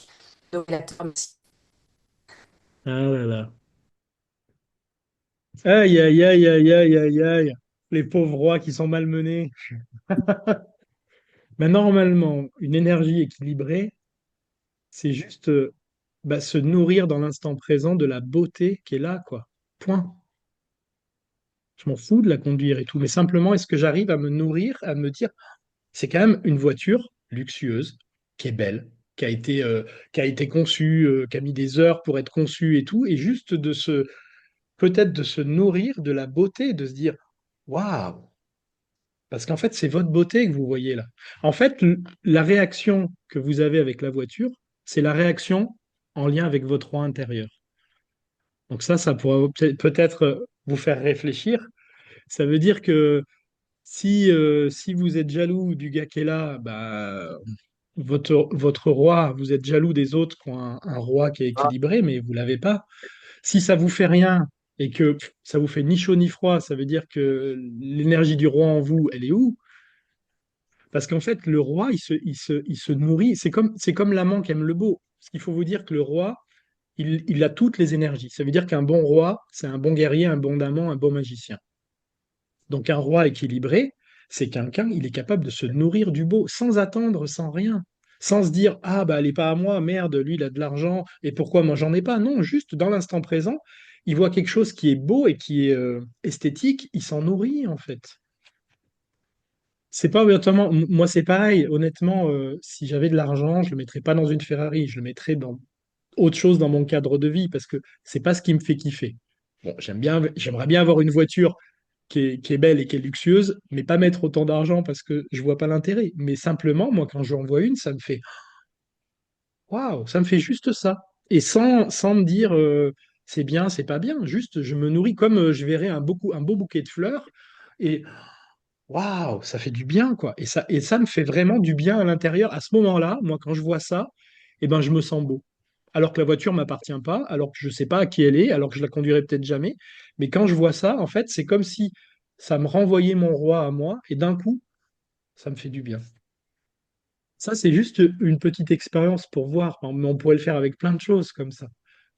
Et ça, j'aime bien cet exemple-là parce que ça révèle vraiment quelque chose de nous, ça. Et que le roi, il envie personne. Il se nourrit juste des belles choses. Et parce qu'il se nourrit des belles choses, ben, peut-être qu'un jour, autour de lui, il y aura des choses harmonieuses et qui seront jolies, mais c'est pas grave. Il n'a pas besoin qu'elles lui appartiennent pour s'en nourrir. Et j'aurais pu prendre l'exemple, ça pourrait être une voiture, une maison, un paysage. C'est à quel moment j'arrive à me nourrir de ce qui est beau et harmonieux devant moi sans rien attendre d'autre. Voilà, là, vous êtes en lien avec votre roi, quoi. Voilà. Pourrait ramener ça ce soir et puis cogiter un peu. Parti pour les magiciens. Ah, pour le magicien, qui ça pourrait être? Ah, c'est plus subtil, le magicien, parce que ça dépend. Ah, si, ça pourrait être le magicien, ça pourrait être une situation où tu sais et tu dis rien. T'as pas besoin de montrer aux autres que tu sais. Et tu vois, que t'as rien à prouver aux autres, donc tu sais. Et puis en même temps, ça pourrait être aussi le fait que malgré que tu saches, tu sais que tu ne sais pas. Tu vois, avoir l'humilité de se dire, OK, bah, je suis un expert ou je connais des trucs et pourtant, j'arrive, peut-être que je ne sais rien. Avoir l'humilité de savoir que tu ne sais pas. Pour moi, c'est un peu le début de la sagesse, quoi. Mhm. J'ai pas d'exemple précis, mais tu vois, ça pourrait se jouer sur ces deux tableaux pour le magicien. Parce que quelqu'un qui veut imposer son savoir, il est dans un excès. Et juste des fois de savoir les choses et puis de laisser couler, quoi, de se dire, OK, c'est pas grave, t'as rien à prouver à personne. Hmm. Mhm. Est-ce que vous avez d'autres questions?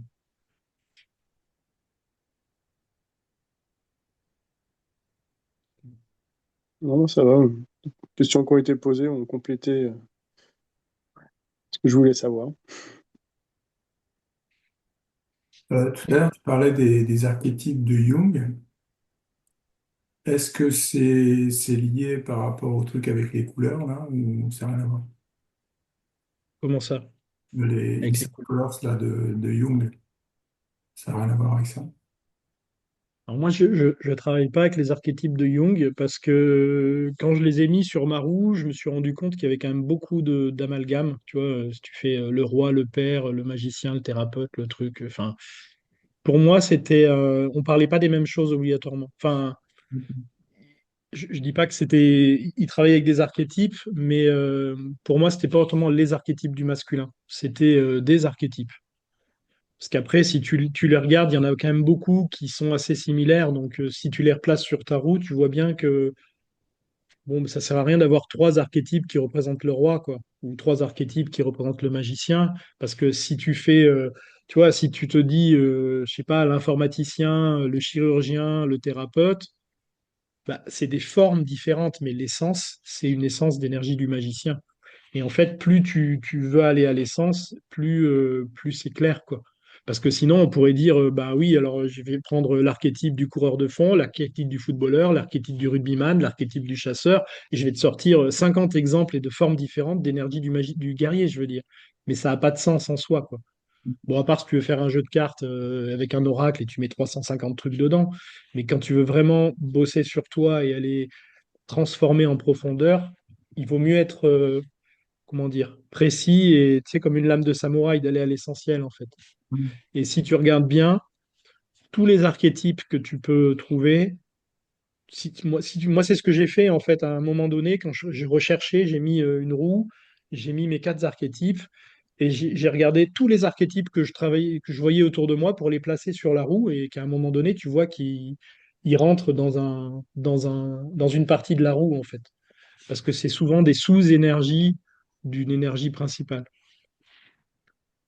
Bon, après, bon, je vous parle pas de ça, mais moi j'ai aussi des axes avec des énergies secondaires, mais j'en parlerai pas encore aujourd'hui, mais parce Mhm. qu'avec les recherches que j'ai faites, oui, moi j'ai trouvé des axes d'énergie secondaire, qu'on a bossé d'ailleurs un peu au dernier stage. C'était un peu une première, mais pour l'instant, c'est plutôt des choses sur lesquelles je bosse encore et que je transmets pas encore vraiment, quoi.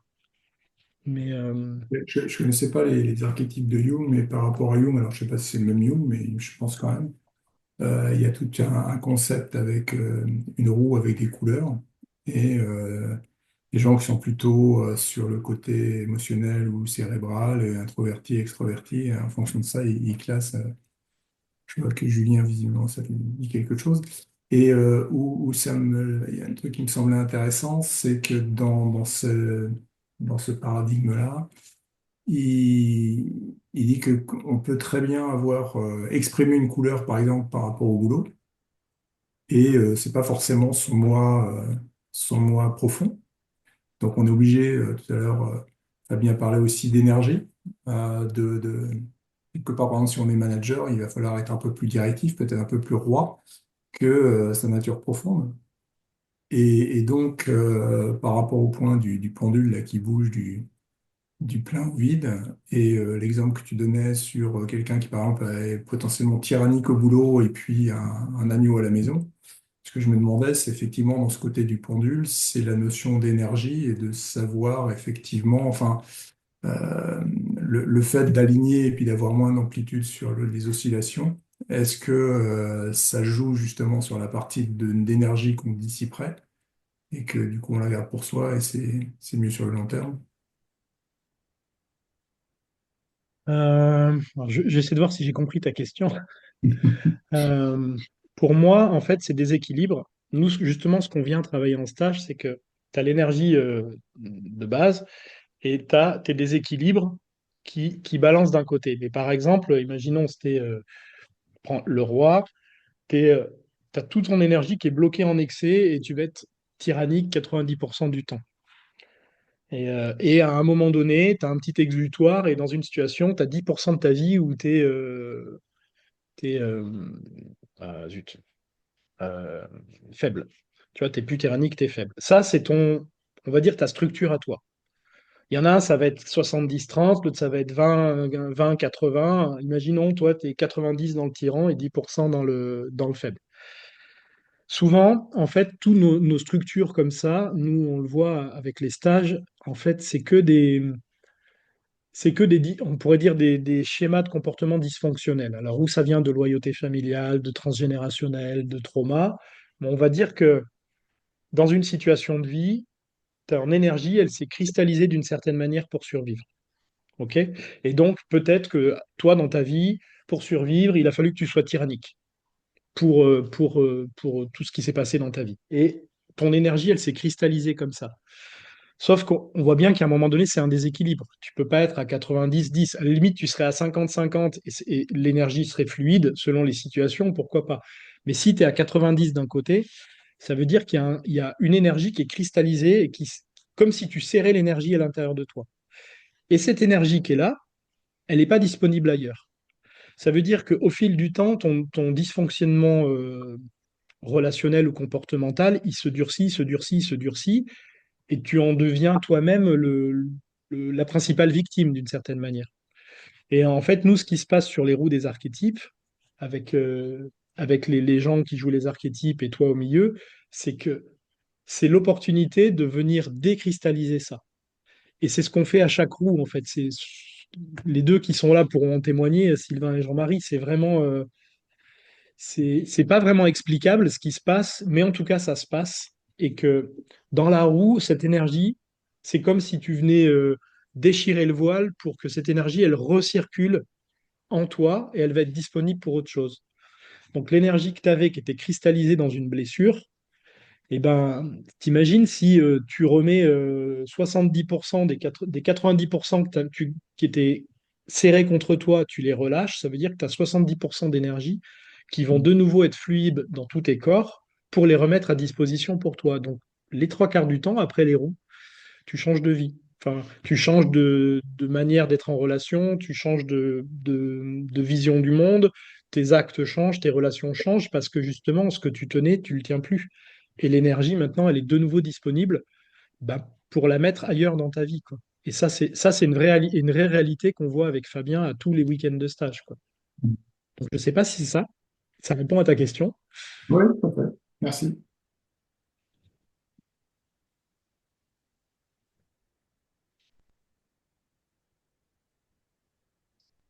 Moi, j'ai une question. Alors, je vais essayer de la formuler clairement. En fait, peut-être que ça a été dit, mais je l'ai pas entendu ou pas compris. Donc, du coup, si j'ai bien saisi, en fait, donc il y a les différents archétypes, mais j'ai l'impression, en fait, que tout le monde, en fait, peut trouver cet équilibre.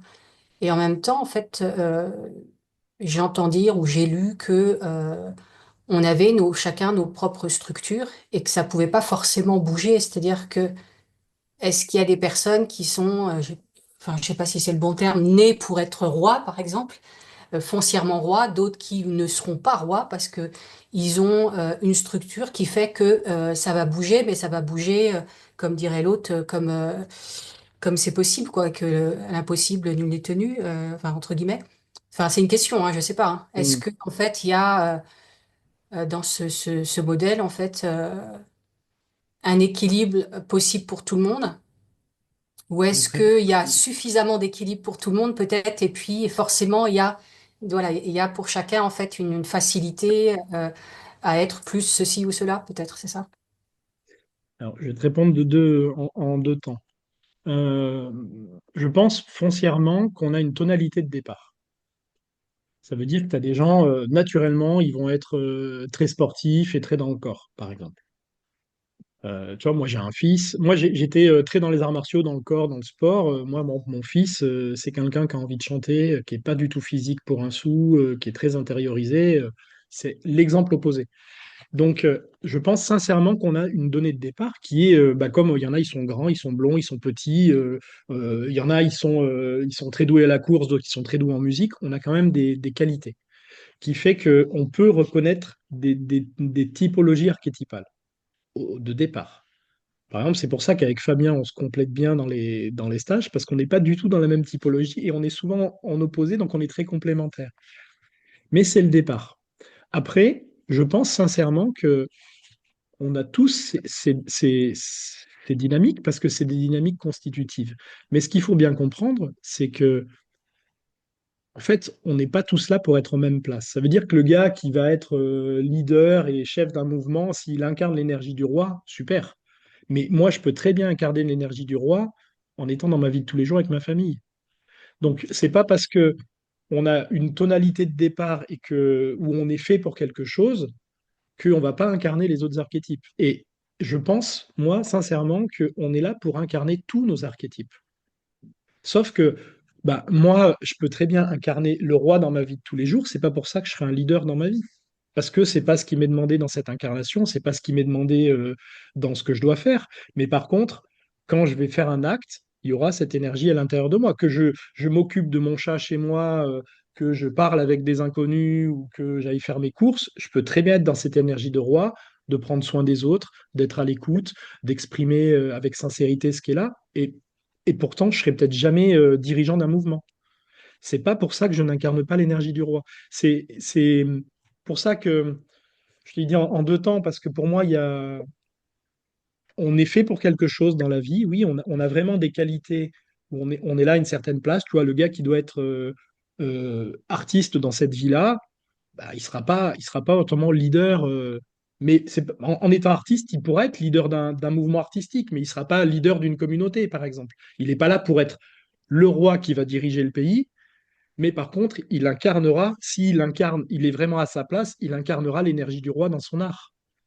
Tu vois, et ça aussi, après, tu peux même enfin, le goûter des fois, tu vois, de rencontrer des gens qui sont pas du tout à une place, mais qui incarnent. Comme je te disais, tu vas voir un artiste, et tu as des artistes, tu vois, qui sont vraiment torturés, et puis tu as des artistes, tu vois, quand ils font des trucs qui font du bien, qui nourrissent le cœur et qui embellissent comme ça. Donc, ils portent pas les mêmes énergies. Je pense sincèrement que on a tous à développer ces énergies. On a tous à être, à avoir des rois bienveillants, des guerriers ancrés, des amants sensibles et des magiciens, comment dire, je vais pas dire intelligents, mais instruits, quoi. Enfin, on a tous à devenir ça dans nos vies pour être finalement des êtres humains rayonnants, quoi, qu'on soit des hommes ou des femmes. C'est voilà. Je sais pas si j'ai répondu. Si, ok, super. Non, mais c'est une bonne nouvelle. Mhm.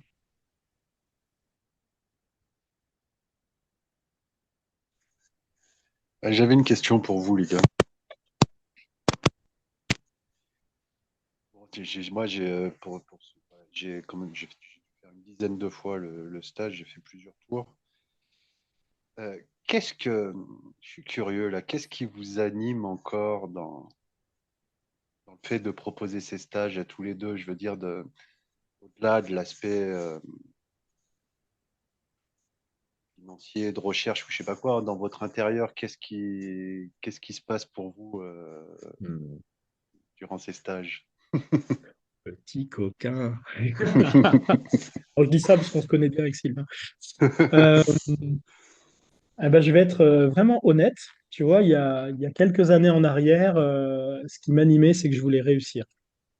Je voulais que ça marche, je voulais être connu, je voulais qu'il y ait du monde, je voulais qu'on me voie, tu vois.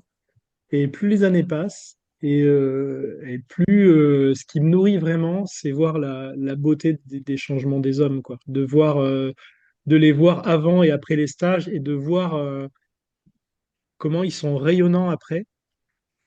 et comment ils retrouvent le chemin d'une vie qui leur correspond. Parce que voilà, souvent, des fois, les hommes qui arrivent en stage, qui viennent nous voir, souvent, bah, ils ont essayé plein de choses avant parce qu'ils ont envie de transformer une part de leur vie où il y a des choses qui leur vont plus dans leur vie, où ils butent contre des difficultés.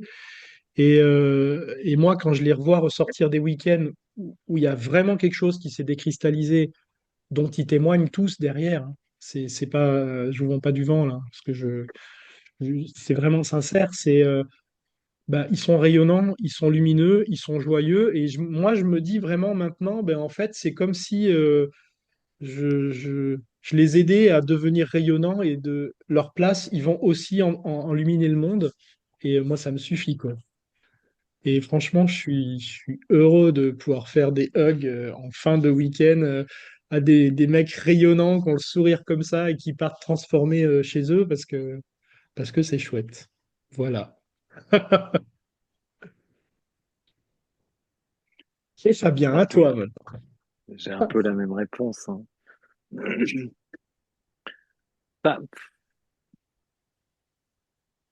sur le fait de réussir, non, parce qu'au début, moi, je voulais pas, en fait, faire les archétypes masculins à l'animé. Mais vraiment, j'avais cet étiquetage où les mecs me faisaient profondément chier.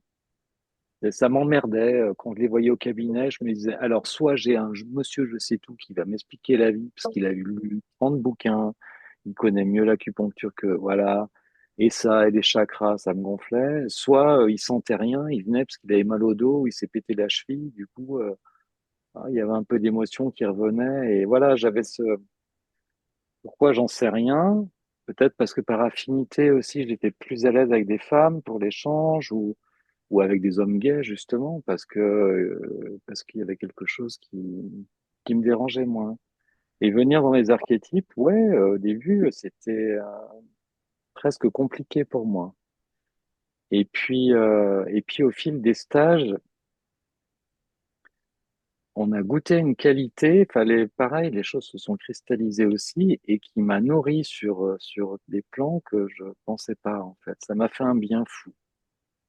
Ça m'a réconcilié justement, entre guillemets, ben, je n'étais pas fâché, parce que je suis un homme, donc je ne peux pas être fâché avec moi-même, mais sur la généralité du masculin que j'observais, ça me convenait pas. Voilà, aujourd'hui. Et ce que j'en vois au fil des stages, eh ben, ça me nourrit, ça m'émeut aux larmes, ça fait beaucoup de bien, vraiment. Et cette qualité, elle est précieuse. Cette qualité qu'on a dans les échanges, dans le fait d'être ouais, authentique, justement. Cool, Pichoun. D'être là simplement en tant qu'homme et puis d'être là aussi pour les autres. Enfin, il y a vraiment quelque chose. Voilà, ces stages, c'est aussi engageant hein, quand même. Il faut y aller. Et il y a un mot qui est un peu galvaudé, qui est la fraternité, mais pour le coup, là, je l'emploierais pour les stages parce qu'il y a une vraie fraternité entre nous. On est ensemble, on bosse. On n'est sûrement pas là pour dire qu'on est parfait si ce mot existe. Mais justement, on est là pour bosser sur ce qu'on voit pas, sur nos imperfections, et puis on échange entre nous, et puis on se marre aussi, quoi. Enfin, voilà, on est heureux d'être ensemble le soir, ce qu'on vit, enfin, on vit ensemble, on partage les repas ensemble, etc. Donc, il se crée quelque chose pendant ces 3 jours qui fait du bien. Donc, moi, je nourris parce que ça m'apporte beaucoup. Donc, je continue parce que ça m'apporte beaucoup.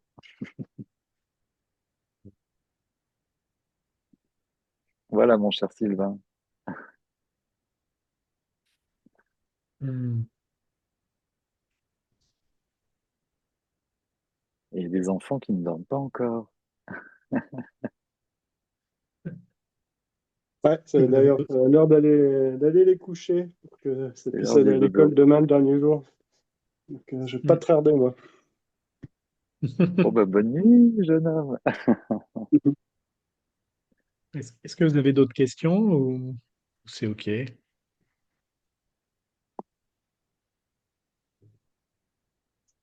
Bah, je ne sais pas comment vous avez prévu le fin du temps. Moi, plus qu'une question, j'aurais un témoignage à apporter, mais je ne sais pas si c'est le bon temps ou dans ce que vous Vas-y. avez. Vas-y. Bah, c'est moi simplement pour porter la parole, je cherche à faire le compte dans ma tête. Bref, j'ai fait au moins une dizaine de stages. On s'est rencontrés, je sais plus, en 2020, Ludo et Fabien. Un moment où j'étais personnellement en crise personnelle. Et je crois que c'est un élément déclencheur chez beaucoup d'hommes d'avoir l'élan au moment d'une crise ou d'un choc ou d'un traumatisme, quelque chose qui vient nous gratter fort. Moi, ça a été il y a quelque temps. Les stages des archétypes m'ont permis vraiment d'une part, de contacter et de l'émotionnel, d'extérioriser une grosse tristesse, une grosse colère, un sentiment d'injustice, chose que j'avais besoin de déposer. C'est un merveilleux endroit pour cet apprentissage et pour ce chemin que moi, en tout cas, j'avais à accomplir de là où j'étais. Et du coup, j'ai envie de vous dire de tenter l'expérience si vous en avez l'élan, si vous avez le doute. Allez-y, vous allez être dans des petits chaussons qui, de temps en temps, vont être un peu piquants, un peu chauffants, puis de temps en temps, ils vont être en moumoute et dans un plaid parfaitement confortant. Vous allez avoir un voyage intérieur qui va être réel. En tout cas, moi, je le vis encore à chaque stage où je reviens pour soutenir, pour rencontrer d'autres hommes, pour assister à ce dont vous avez témoigné aussi, Ludo et Fabien, de cette transformation, de ce sourire, c'est quelque chose qui vient me nourrir. Et voilà, et in fine, maintenant, j'en suis à me dire où j'ai eu besoin de cet apprentissage des archétypes pour comprendre, me comprendre dans différents secteurs de ma vie, dans différents endroits, dans différents élans. J'ai comme saucissonné jusqu'à avoir un bus dans ma tête de putain, alors là c'est l'amant, là c'est le machin, là c'est le vide, là c'est le plein, là c'est j'ai eu l'impression je me suis rendu compte que j'étais multiple. Ça m'a fait énormément de bien parce que j'étais attaché à être intègre et une seule chose à la fois. Donc déjà vous êtes venu me fracasser ça en me disant bah, en fait tu peux être tout et son contraire et ça a été très bon pour moi à ressentir. Et maintenant j'ai le sentiment d'aller vers une nouvelle unité mais consciente de toutes ces parts multiples qui agissent derrière le rideau. J'ai pas mal navigué dans différents milieux on va dire, du développement personnel. Voilà, j'ai pas rencontré un espace comme celui-là ailleurs. Je ne peux que vous inviter à franchir le pas. Et pour moi, enfin, les archétypes, les stages avec Ludo et Fabien, couplés à la une psychanalyse, m'ont été parfaitement complémentaires et très puissants dans une évolution et vers des changements de la personne que je suis. Donc voilà, je venais juste faire le petit, je tenais à poser mon petit mot de témoignage, vous remercier encore une fois, tous les deux, devant d'autres personnes, parce que j'ai besoin d'être entendu à cet endroit-là, pour que ce soit réel et que ce soit concret.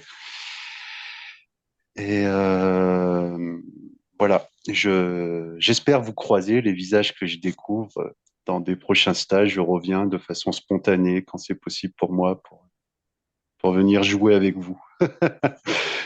Voilà, c'était tout ce que je voulais dire. Hmm. Merci. Oui, Sylvain. Est-ce que vous avez d'autres questions?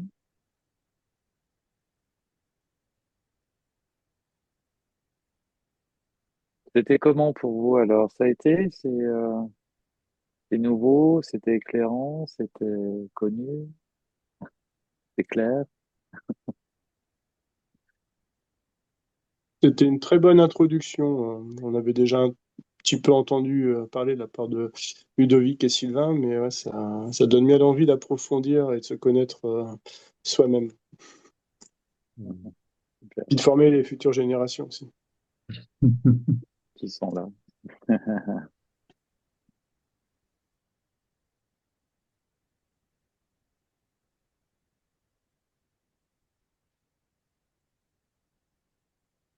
C'est OK pour tout le monde? Qu'il y a- ouais. Moi, j'ai juste envie de vous demander, est-ce que ça a répondu à vos attentes? Est-ce que vous avez envie d'en savoir plus? Comment ça a été, voilà, pour vous? Si faut nous dire bof, hein, c'est pas grave, hein.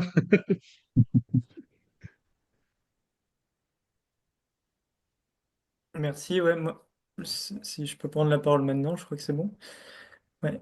Moi, ça m'a nourri, inspiré. Donc, comme je disais au début, je commence à pas mal rechercher. Enfin, c'est quelque chose qui m'intéresse beaucoup. Et en même temps, voilà, je sens que j'ai appris des choses, que ça m'a nourri. J'ai vu des choses aussi de moi. Du coup, enfin voilà, ça m'a fait travailler intérieurement. Donc ça, c'est aussi chouette. C'était pas que du savoir engrangé, quoi. C'était un échange introspectif en même temps. Et forcément que ça me donne envie de faire les week-ends que vous proposez. Après, il faut que je m'organise. Enfin, voilà, il y a plein d'autres paramètres. C'est pas juste le désir qui fait que je vais venir dès que possible, mais voilà, j'ai des choix à faire. Voilà, donc oui, ça répondait à mes attentes. Enfin voilà, je me suis pas ennuyé. J'ai trouvé ça agréable et intéressant, très nourrissant d'échanger aussi. Donc c'était pas une introduction pour moi, mais du coup d'entendre aussi vos expertises pour le coup. C'est agréable de sentir que je pouvais dialoguer hein, et voilà, poser des questions et qu'il y avait voilà, derrière une vraie expérience. Mhm. Voilà ce que je peux dire pour ce soir. Merci. Merci. Merci.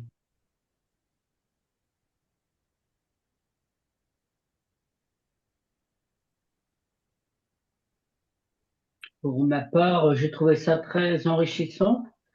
Euh, pour moi, je dirais que ça demande un approfondissement. J'aimerais bien, comme un bâtisseur des cathédrales, continuer à construire ma cathédrale. Et c'est quelque chose qui est valorisant pour mon être intérieur. Ça me plaît, cette dimension des archétypes du masculin. Mais je fais souvent résonance que le masculin, forcément, ne va pas sans le féminin. Donc, je dirais, c'est un apport de l'empereur à l'impératrice. Si on parle du tarot, concrétiser avec maîtrise dans la matière ce que l'impératrice perçoit dans son intuition. Voilà. Donc, ça me plaît, une dimension qui me plaît, ouais. En tout cas, merci à vous, à tout le monde d'ailleurs, d'avoir participé et d'avoir proposé cette soirée. Merci bien. Merci Jean-Philippe. Merci.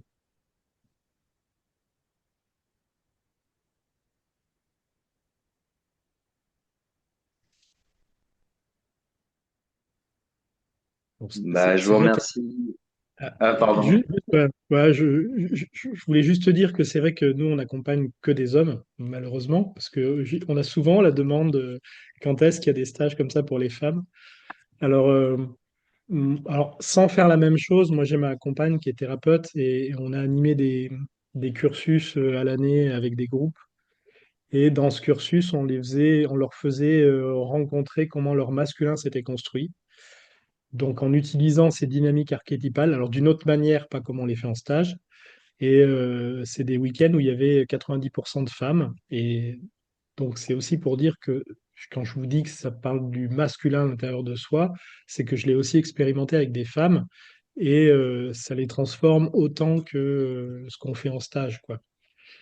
Donc c'est vrai que pour l'instant, avec Fabien, on n'a pas la formule où on a des stages avec des femmes, mais peut-être qu'un jour ça viendra. Voilà, c'est ce que je voulais rajouter pour Hélène. Oui, voilà, c'est ça, oui, parce que je me disais, bah oui, moi j'ai trouvé ça très intéressant, mais effectivement, j'allais poser la question, est-ce Mm. que ça existe certainement, mais où pour les femmes, quoi. Donc, Ouais. mais du coup, s'il y a des infos, oui, s'il y a des stages qui se font avec ta compagne, pourquoi pas, moi je serais intéressée. Mais ma compagne, elle fait pas, elle fait des choses qui bousculent, qui changent autant que ce qu'on fait, mais pas du tout de la même manière. Elle fait des Allez, choses très maman. yin, mais Ok, elle pose pas avec les dynamiques archétypales comme ça. Mais ok. c'est marrant parce que souvent, il y a toutes les compagnes des gens qui viennent en stage qui me rappellent après, qui me font au fait, c'est c'est quand qu'il y a des trucs pour les femmes. Et Bon, malheureusement, on n'a pas encore la formule, mais Mhm. on y travaille. Je comprends. Bon, en Parce tout qu'en cas, fait, ce qu'on merci. fait avec les hommes, on ne peut pas faire un copier-coller parce que ça pourrait pas fonctionner avec les femmes. Oui, mais je Parce comprends que, bien. voilà, il y a des stages quand même qui sont assez dynamiques et le process tel qu'on le met en place, pour l'instant, pour moi, il peut pas être mixte parce que c'est assez particulier. Et puis même les hommes entre eux, il y a des choses qui changent parce que justement, ils sont entre hommes et ils peuvent lâcher des choses. Et si c'était mixte, il y a aussi des projections de la séduction et donc voilà, Oui, oui, c'en est bien là sûr. pour l'instant. Ok, je comprends parfaitement. Ok, merci. Hmm.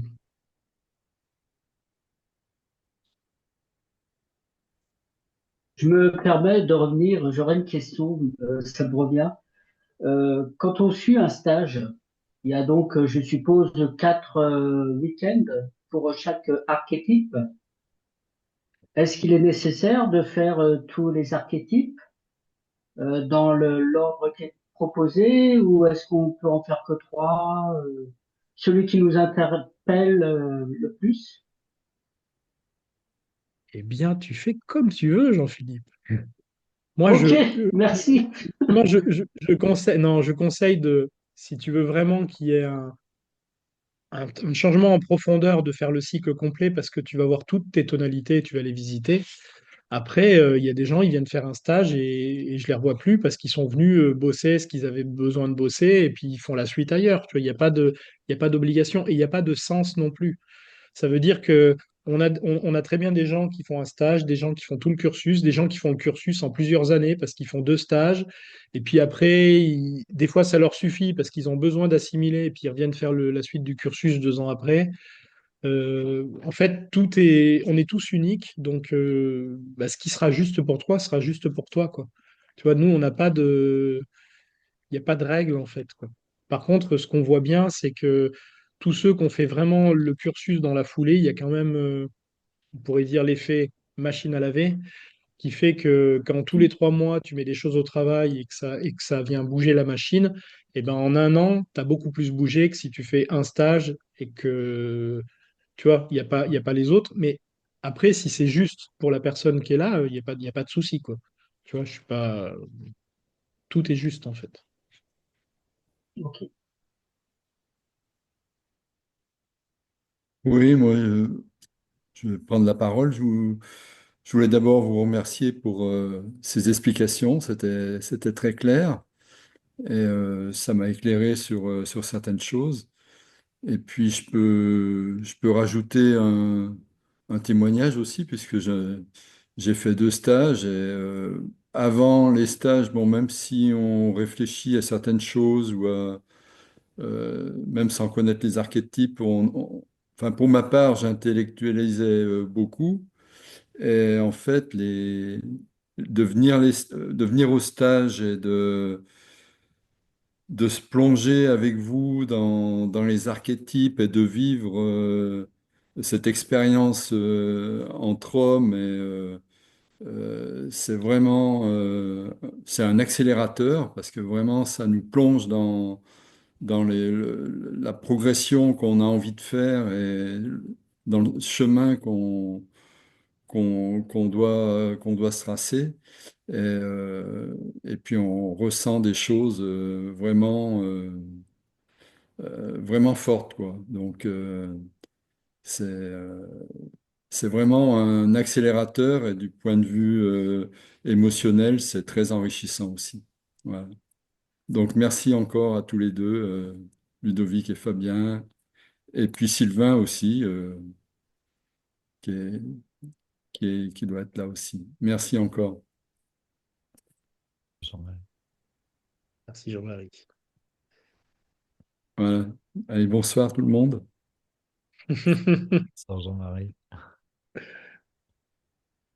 Hmm.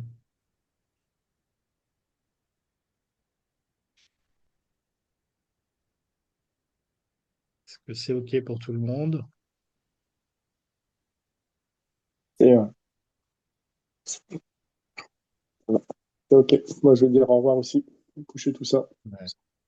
En Et tout cas, j'espère vous je dire à vous bientôt. invite. Ouais. Bah, à bientôt, Julien. Je vous invite quand même, si vous voulez approfondir, n'hésitez pas à aller voir deux, trois articles que j'ai faits qui pourront peut-être vous donner plus d'infos et vous permettre ben, voilà, d'approfondir toutes ces notions, quoi, Merci si ça vous... beaucoup. Ça marche, ouais. Merci. Merci beaucoup, ouais. Ouais. Bah, bonne soirée et certainement à bientôt. Ok. Avec grand plaisir, vous êtes les bienvenus. Ouais. Puis si même après vous avez d'autres questions techniques par rapport au stage, des interrogations, n'hésitez pas à nous Ah envoyer des oui, mails avec Fabien. Nous, on vous répond, il n'y a pas de souci. on est disponible. Et ouais. Bah, bonne soirée à tous. Merci, Et bonne bonne soirée. soirée.